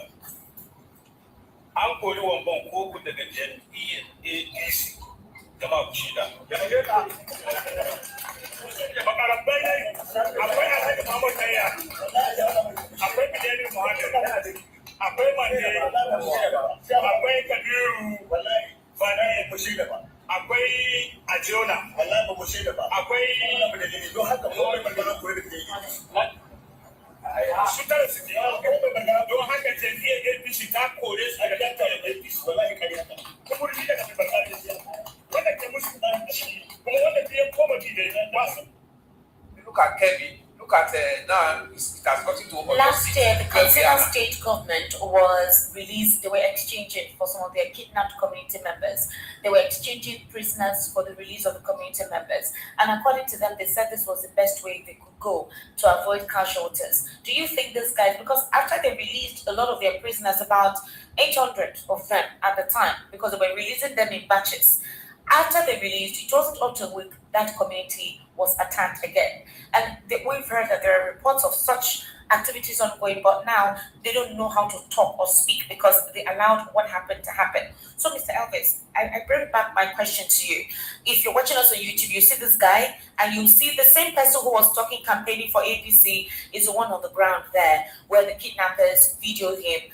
They were asking him questions. He was bringing out his drugs and, I think they're already begging for rants, asking him to tell his relatives to bring some money. We are now beginning to see top personnel in government also being attacked by these guys. 2 lawmakers have died at the hands of Boko Haram who have money, like they're rich persons now. Adela, the former minister of power, his sister and the twin boys have also been kidnapped, although that looks like something else, not necessarily maybe Boko Haram or whatever.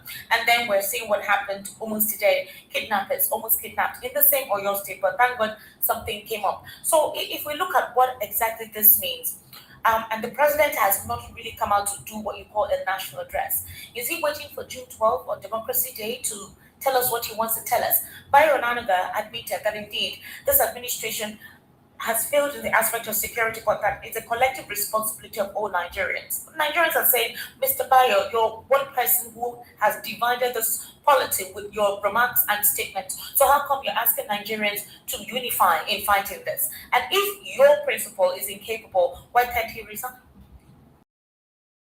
Resignation, in this part of the world, it's difficult they find it difficult to resign. But he told Jonathan to resign. Yeah. When it happened in June, yes. Today we have had more than that in his administration, and he's sitting there not even telling Nigerians the way forward. We saw Jonathan made frantic effort. At that time he brought in mercenaries. They were able to push these guys, and the election of 2015 came up, and it was successful. With the way we are going now, Esther, are you sure that some local government election will hold in some local government when some other villages are already, leaving their people are already leaving their ancestral villages, ancestral home, and moving into IDP camp because they are no longer safe? So the big question comes: who is in charge of Nigeria as we speak? Is it the insurgents, the terrorists, or the Tinubu's administration? Who is in charge? On daily basis, we hear kidnap and killing, and who is in charge of the Nigeria army?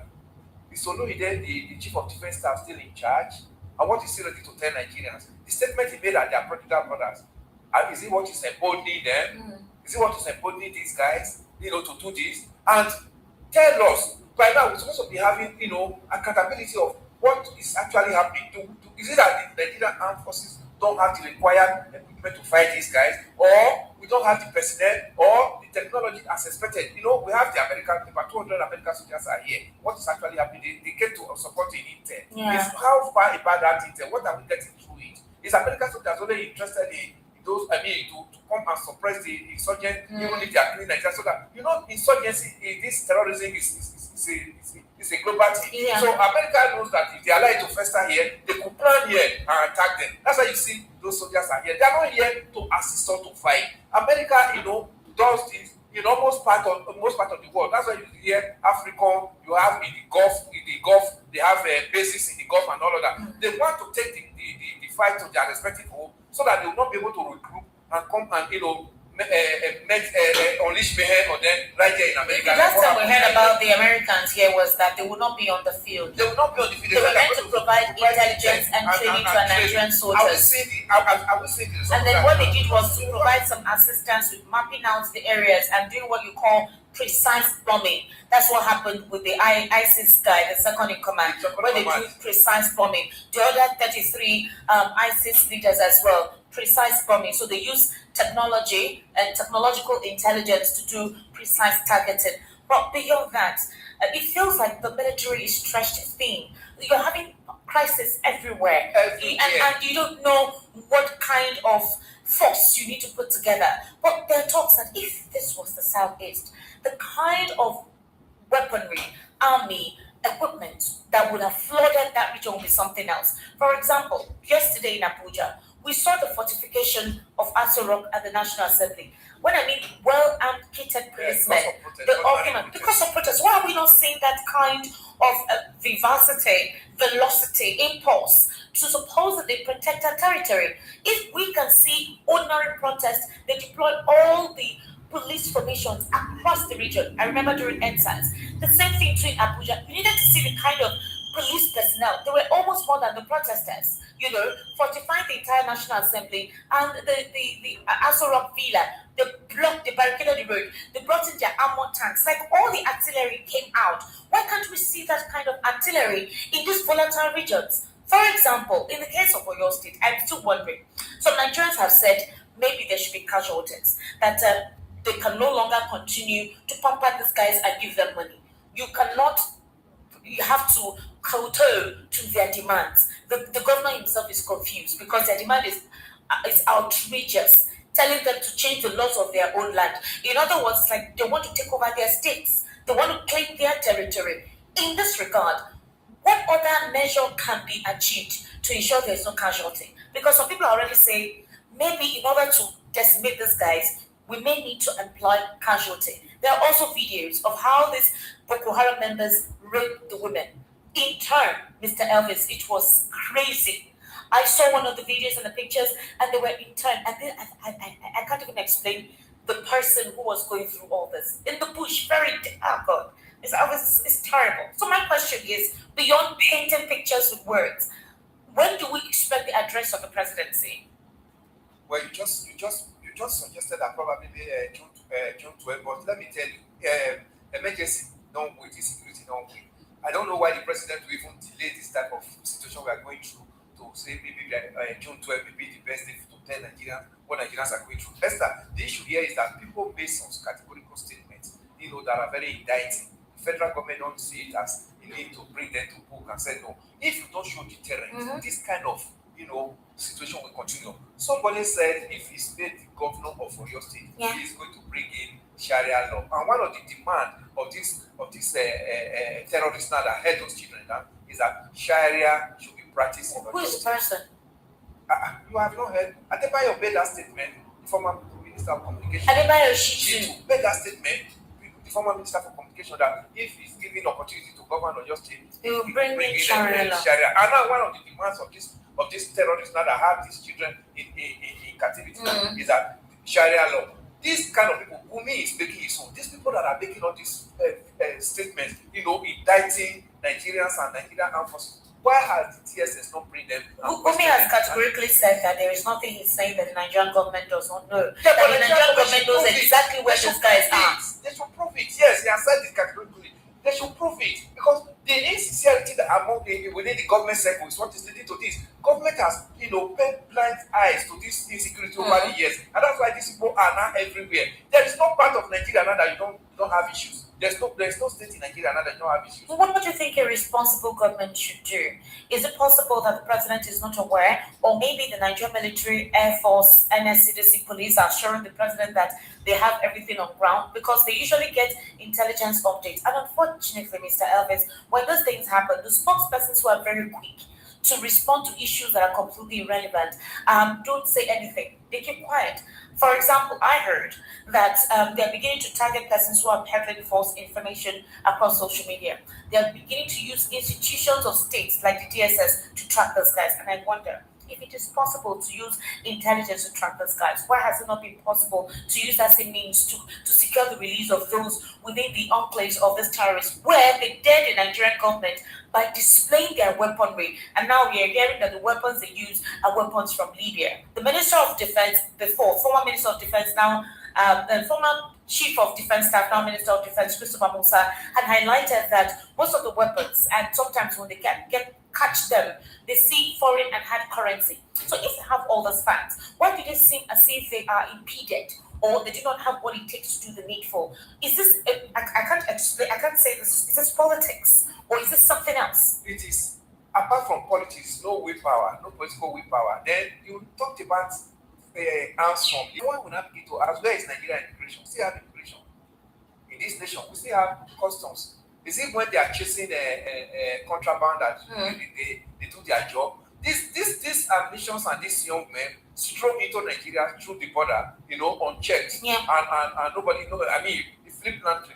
But remember General Musa, when he was the chief of defense staff, told Nigerians that Nigerian borders are porous and that they need to be fenced. Yes. But he has become minister now. Since he became minister, he's no longer mentioning it, and his office now has a budget. One would have expected by now, having stayed in that office almost about 6 months now, then Nigerians have gone 3 kilometers, 2 kilometers. But the Minister of Defense just came out to tell us that insecurity has reduced about 65%. I mean, that's what I'm saying. He has just dropped the khaki and the military cap, and now he just put on a political cap. Less than 6 months, he's talking like the politicians. It's so embarrassing that people who made suggestions, very valid suggestions, and when they were not in power, when they get to power, this is how they treat Nigerians. When the president was telling the former president Jonathan in 2014 to resign, he never knew that he was coming to get to his table. Now he's on his table now. He's not talking of resigning. He's not even talking to Nigerians. But you see, his foot soldiers going to the media and begin to,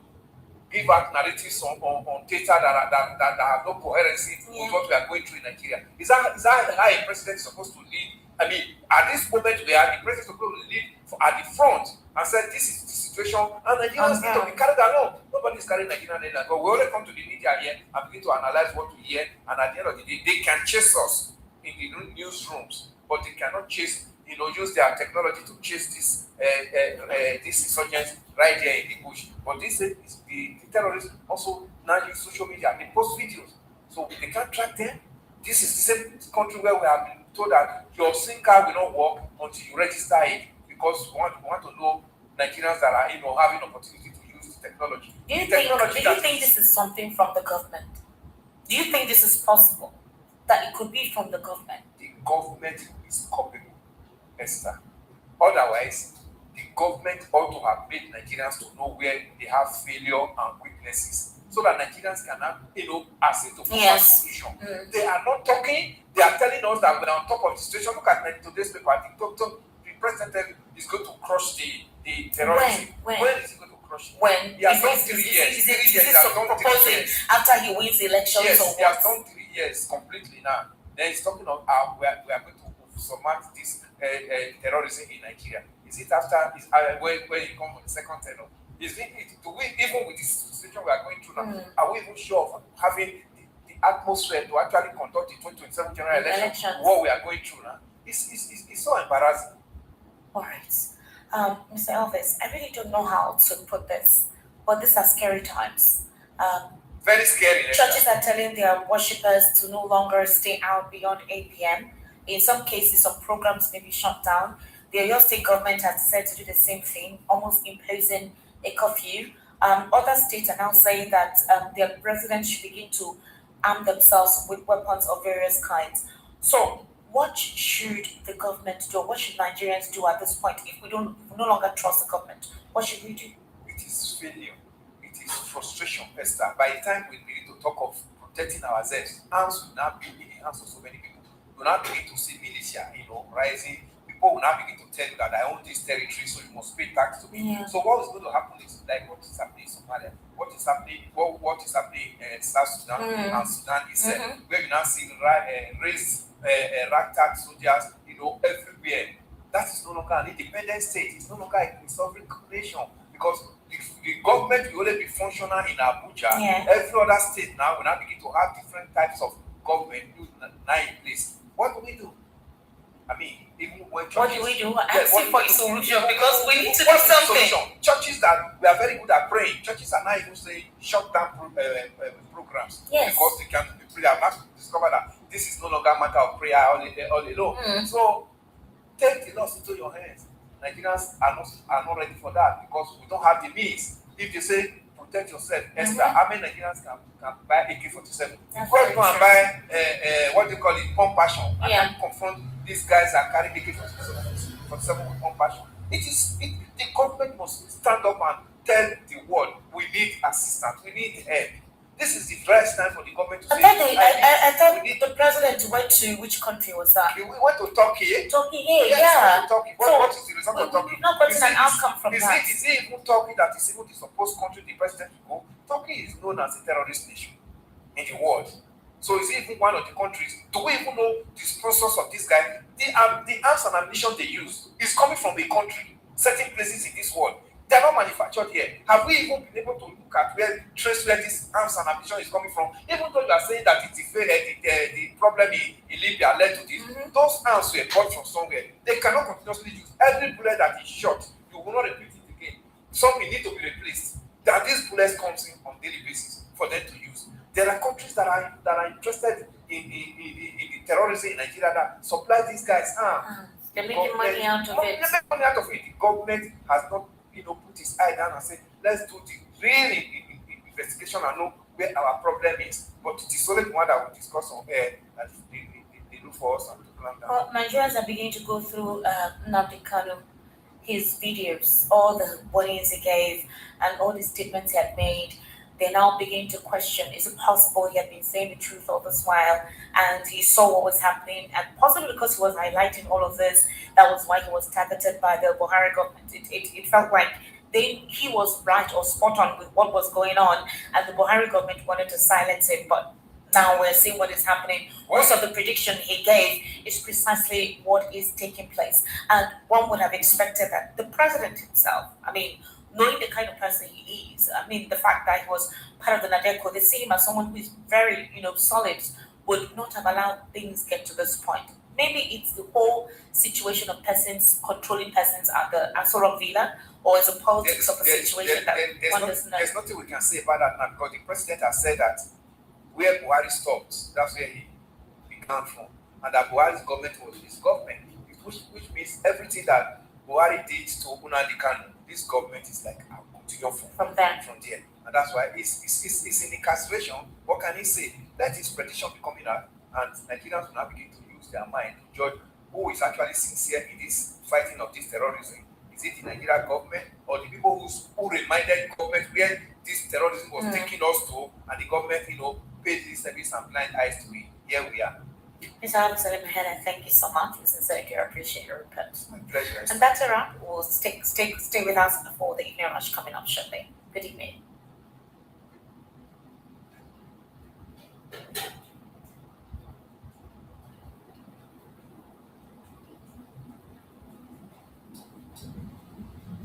Reportedly killed 26 people in Omusu Oboku local government area of the state. The consequence of repeatedly failing to halt these cycles of violence and of the near total absence of arrest and successful prosecutions has been impunity.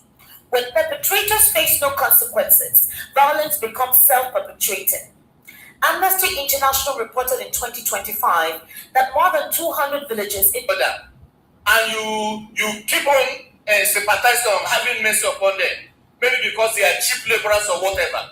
Before you know it, and they have their handsets, you begin to wonder how could they be able to operate their telephones.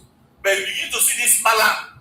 People will think they are malam that cannot differentiate A from B using handsets. And what are they doing with it?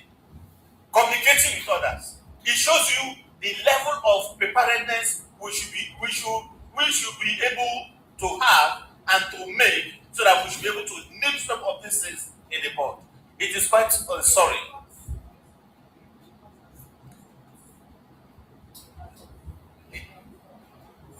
Imagine this.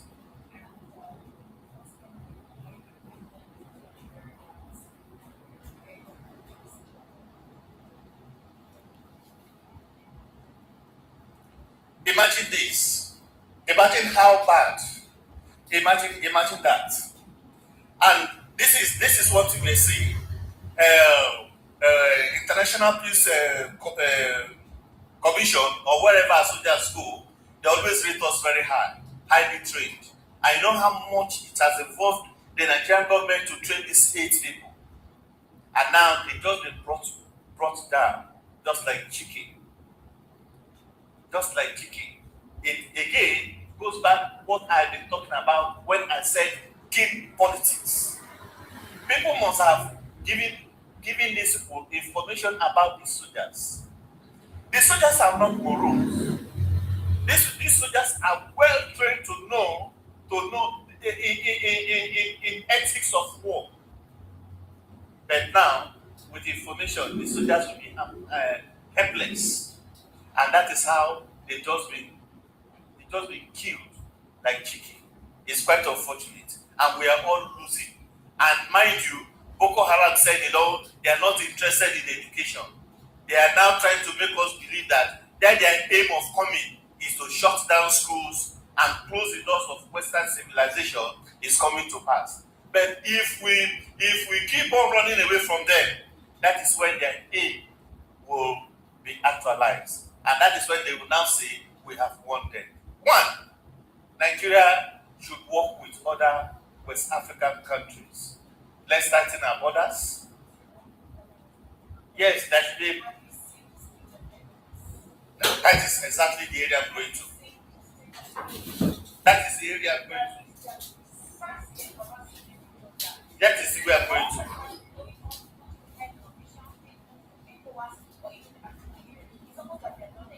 That is it. Yes.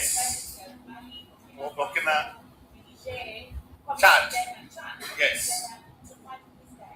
So, if you have an ECOWAS that precisely Nigeria was supposed to be just last year, President Obama, and it felt like Nigeria was financing that organization. It's so bad. There is no form of leadership, there is no provision, the organization is just there, on paper and not acting. Toothless bulldog. Yes. Now when I mean partnering with other states, if you look at these countries we just mentioned, let's in that angle, from that angle, begin to work with them. And let us tighten our borders. If you say Benin, that said, let the money be sent to Republic of Benin in a bank in the public of Benin. That bank can be traced. That bank does not exist in Mars. It exists on Earth. It can be traced, and the officials arrested. But it's quite unfortunate, just as we pointed out. ECOWAS seems to be a toothless bulldog. And until the countries there wake up, things like this will continue to happen within us and across our borders. But we must not allow it to get to that abysmal level. And that is why we have to wake up. I'm not sure our military are even prepared because they are overwhelmed. And as Jonathan said, he said Boko Haram people are equally his cabinet. Boko Haram is equally the military. And they're equally helping these people to actualize their aims. So the best way to do it is for everyone to arm yourself. But it's unfortunate. Where will we get the money to buy the weapons? The answer becomes it's just in the air as an artist sang. But we must not give up hope. If you come like as a community, use whatever thing we have. We can begin to check them through information gathering. We can begin to disseminate them wherever they gather, and if possible, we can begin to guide our pushes. Mind you, I keep on saying something. I keep on making a particular example. And that example happens in Abia, where the community, they form the age grade system and they assign a certain age grade to guide the push week after week. If you're a stranger, you enter them, you'll be known and they will be profiled. If you're a stranger, you are going into their bush, into their farmed lands, they will ask you questions and even arrest you. And these Boko Haram don't just come in their battalions. They first come by in their twos, in their threes, and before you know it, once they have gathered enough information, they'll be able to attack the people. Let us not underrate that beggar.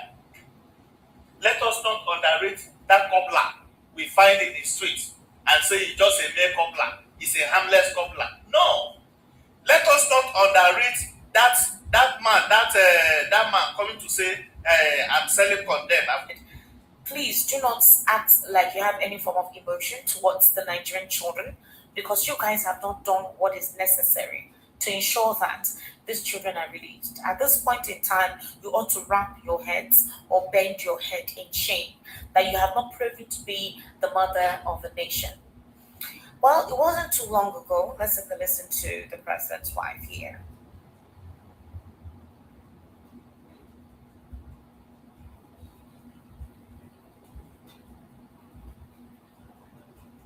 Politics is very, very sensitive. People come to our homes. We didn't invite them, but when they come, we treat them well. We don't say, oh, the food I give people in my house is the food I will eat. The best caterer in the Lagos is the people who cater, and that's the food I give them. So they are not trash. Immediately an area boy, when I was learning the day, I said, cooking vote, where is your voter's card? They bring it. He said, when you ask the elite, they will show you on their phone, it's here, it's here. But they bring the original copy to me, and that was when my eyes opened. I said, these people matter. And they will go the long haul, you know. And they are still there. You see some boys, they will say they are body long boys. I treat them still well. Despite what Mr. President, I still go and reach out to my district, leaders in my district that helped me till today. I didn't say I'm in Abuja. I'm going back to Lagos. You know, I have to end Lagos back. I don't want them to push me out. So we thank God for. All right, Mr. Awa, if you had listened to my intro, I think when I started off the show, for some of you, you can join us on YouTube. We didn't start off on YouTube. We're having some network situations. So some of you may not have listened to the intro that I read out concerning the situation with the militia.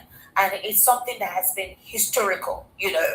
I read out how these things have started and how they have displaced so many communities, caused so many internally displaced people, and reports even from the humanitarian rights in the United States, even the United Nations have released several reports as to the killings and displacement of Nigerians, all right, by this group. At that time, nobody understood what their agenda was, you know, until I think Nnamdi Kanu started off this voracious broadcast where he started talking about all of these things.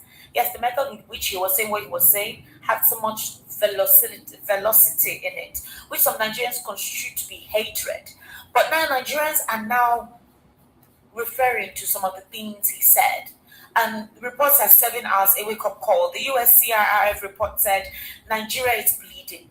It's not bleeding from a natural disaster, but it's bleeding from a prolonged failure of governance, security, and justice. Okay? And the lack of protection from our security agencies on vulnerable communities. If you recall, most of the states at the north, like where you had Almakura, Lakurawa, and all the likes, they come into communities that do not have the presence of governance. Okay? The case of Lakurawa, before they became a terrorist organization, they entered the community and acted like they wanted to help, you know, when the residents have been complaining of attacks on their farmlands, their cows being taken and rustled, some of their women being taken away or raped on some instances, and there were little riots within the community. So these people entered and said, we can help you, okay? We can guard your territory. All you need to do is to give us accommodation, give us a portion of land, let us farm, let us get food.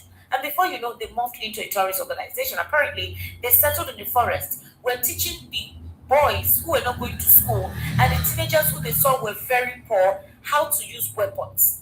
They even at the time threatened the current Minister of Defense that he and his boys should not try to look for them or kill them, otherwise they will kill him.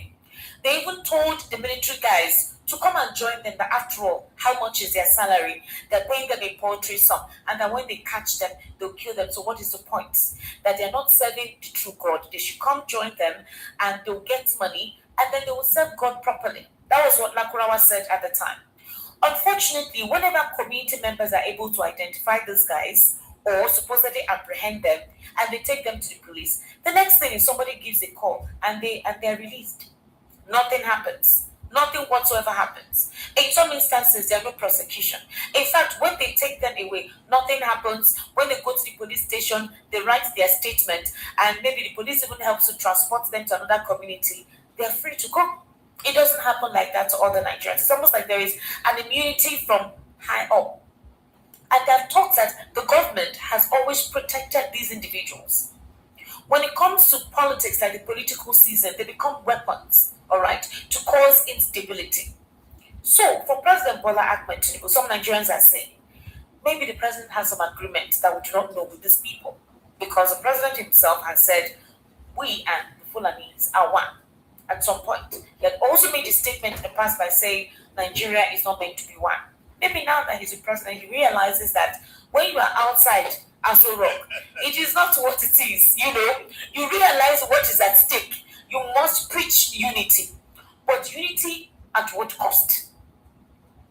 I think people said unity of the grave is not permissible. Unity of the grave is not permissible. Now, if you look at it, just what the picture the scenario you just painted was how Usman Danfodio came to Nigeria. He met a peaceful community and said, don't worry, we'll teach, we'll settle, we stay with you peacefully. Before you know it, they were welcomed. The Fulanis were welcomed. At the end of the day, one thing led to the other. Just the picture you painted, that shows history repeating itself. Maybe that as it's me, we have tolerated these people for long. But we can't ask them to leave Nigeria now, because our constitution, the first chapter said, once you are born in Nigeria, October 1st, 1960, either through your parents, either in Nigeria, either of your parents or whatever, you are in Nigeria. So that have made all those that settled within the territory called Nigeria in Nigeria.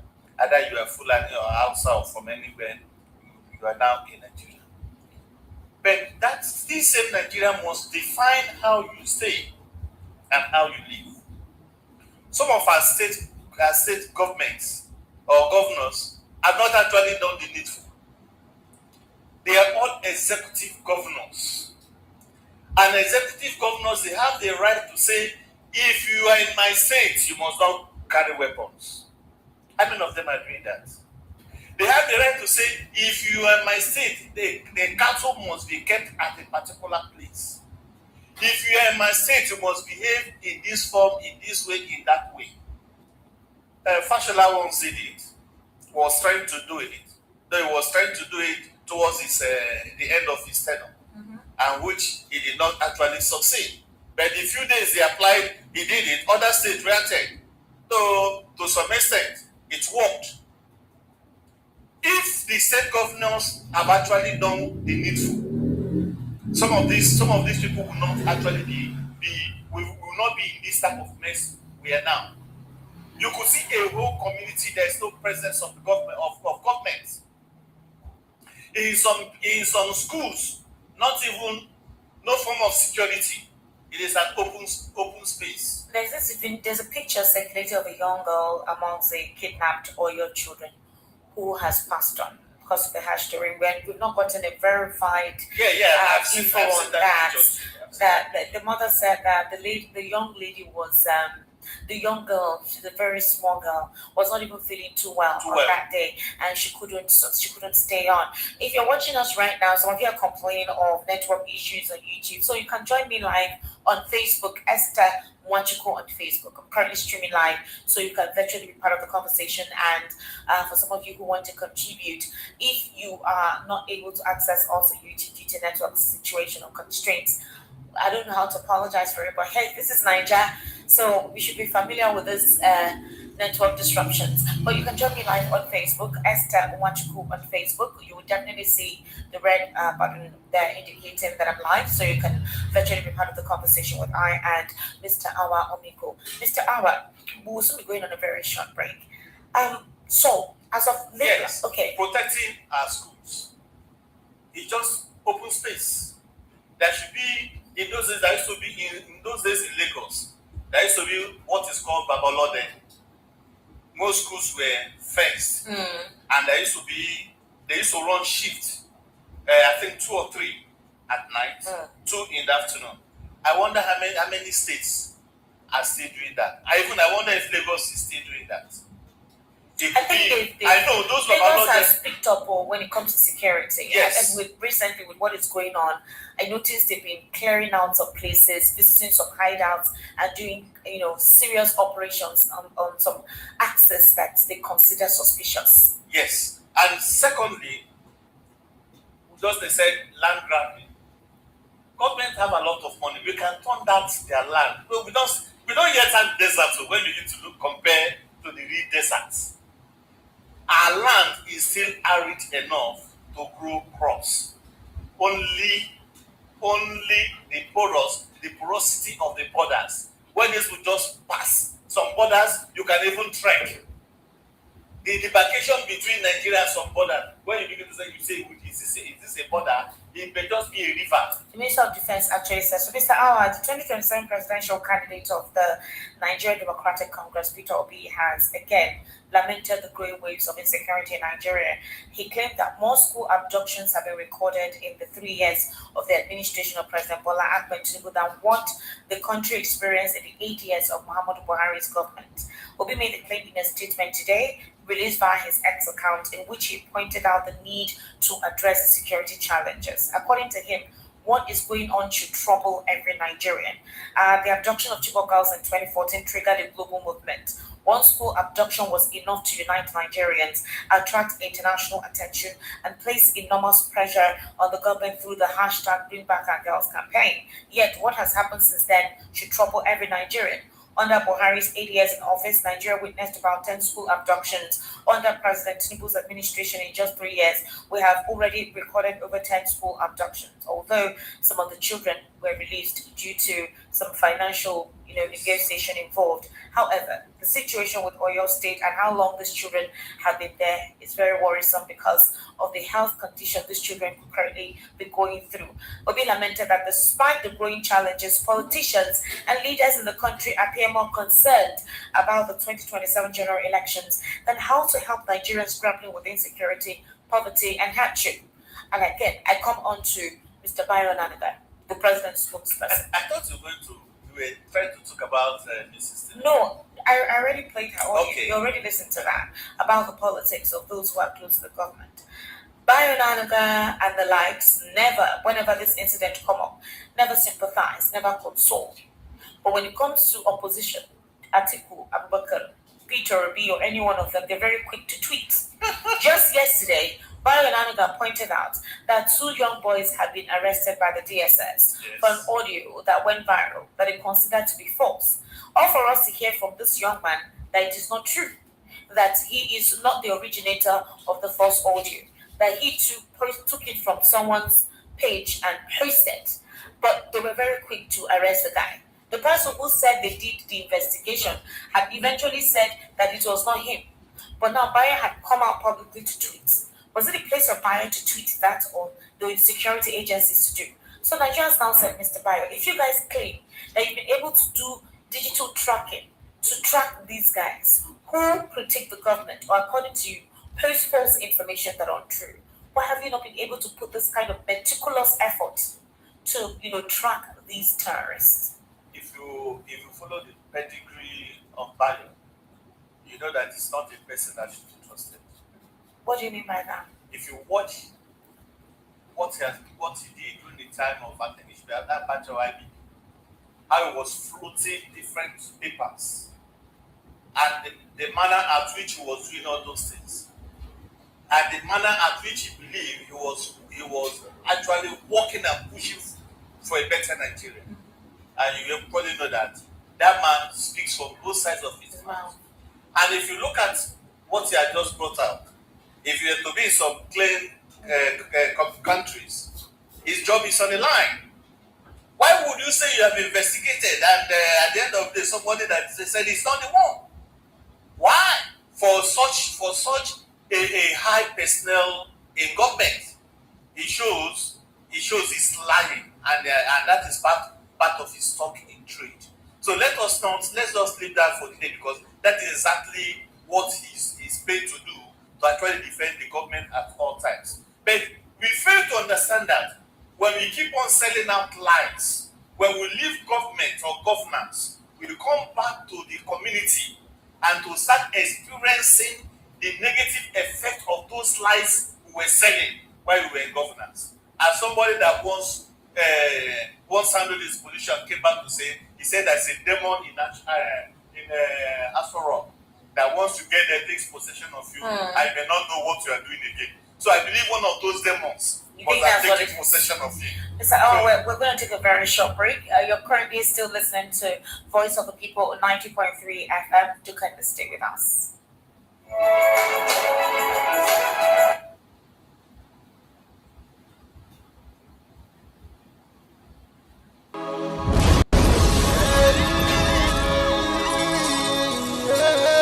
This is from Biafra's Got Talent.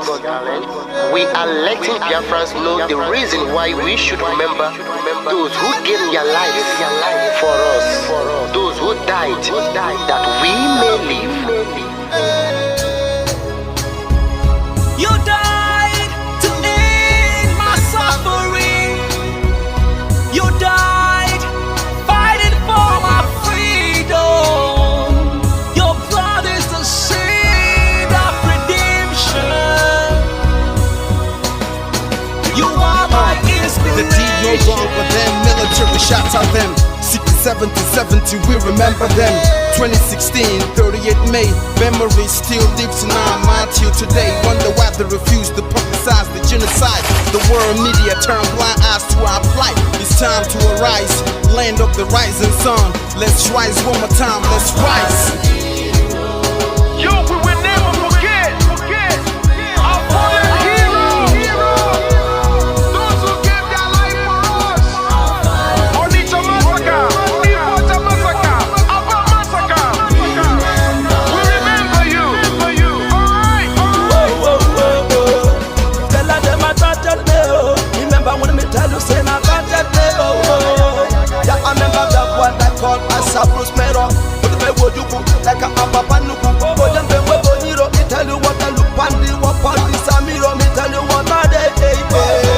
For me, the brother, the rest of man, I tell you what I me never give up, me tell them I want to promise you something today. We must fight together, no retreat and no surrender. We must hold them down till the end of time. The most important thing is that we will restore Biafra.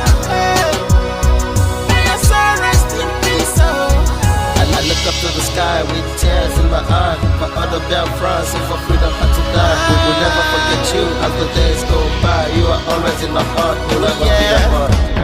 They fought for our freedom. They died for our freedom. They fought the Nigerian soldiers in the war front. Without food, without guns. For our freedom, for our life, for our own good, for our children. We love them, our heroes, we want them. My heart bleeds when I saw them slain. Where will I be now, if not then? They will remain indelible in my heart.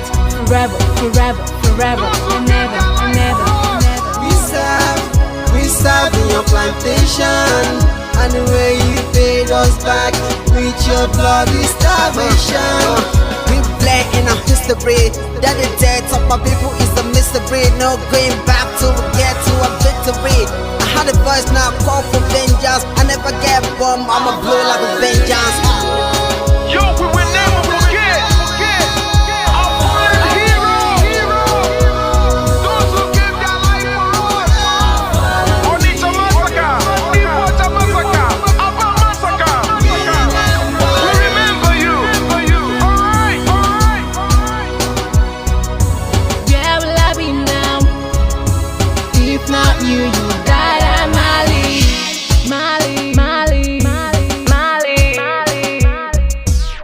They were starved to death because of our freedom, and they paid the debt for our freedom. Flag high for those that died in the Genocide, fighting for you and I. There is pain in the heart, we bleeding inside. Tears in the eyes, so I'm following you. This is for my fallen heroes. Give them motivation, people. It's like I'm looking at myself in the mirror. Cause to be a gas, I need to be a nurse. If we did not retire, they pay the ultimate price. They die for me, for the freedom of my unborn child. We live for the legacy. Yo, we will never forget our fallen hero. Onitsha massacre, Iwata massacre, Aba massacre. We remember you. Alright. Yo, we will never forget our fallen hero. Onitsha massacre, Iwata massacre, Aba massacre. We remember you. Alright. Yeah, put the flag in the air. Never be afraid. March on, cause we are more than conquerors. Yeah, you know what it is. I'm looking at myself in We the must mirror. revenge, and we must stand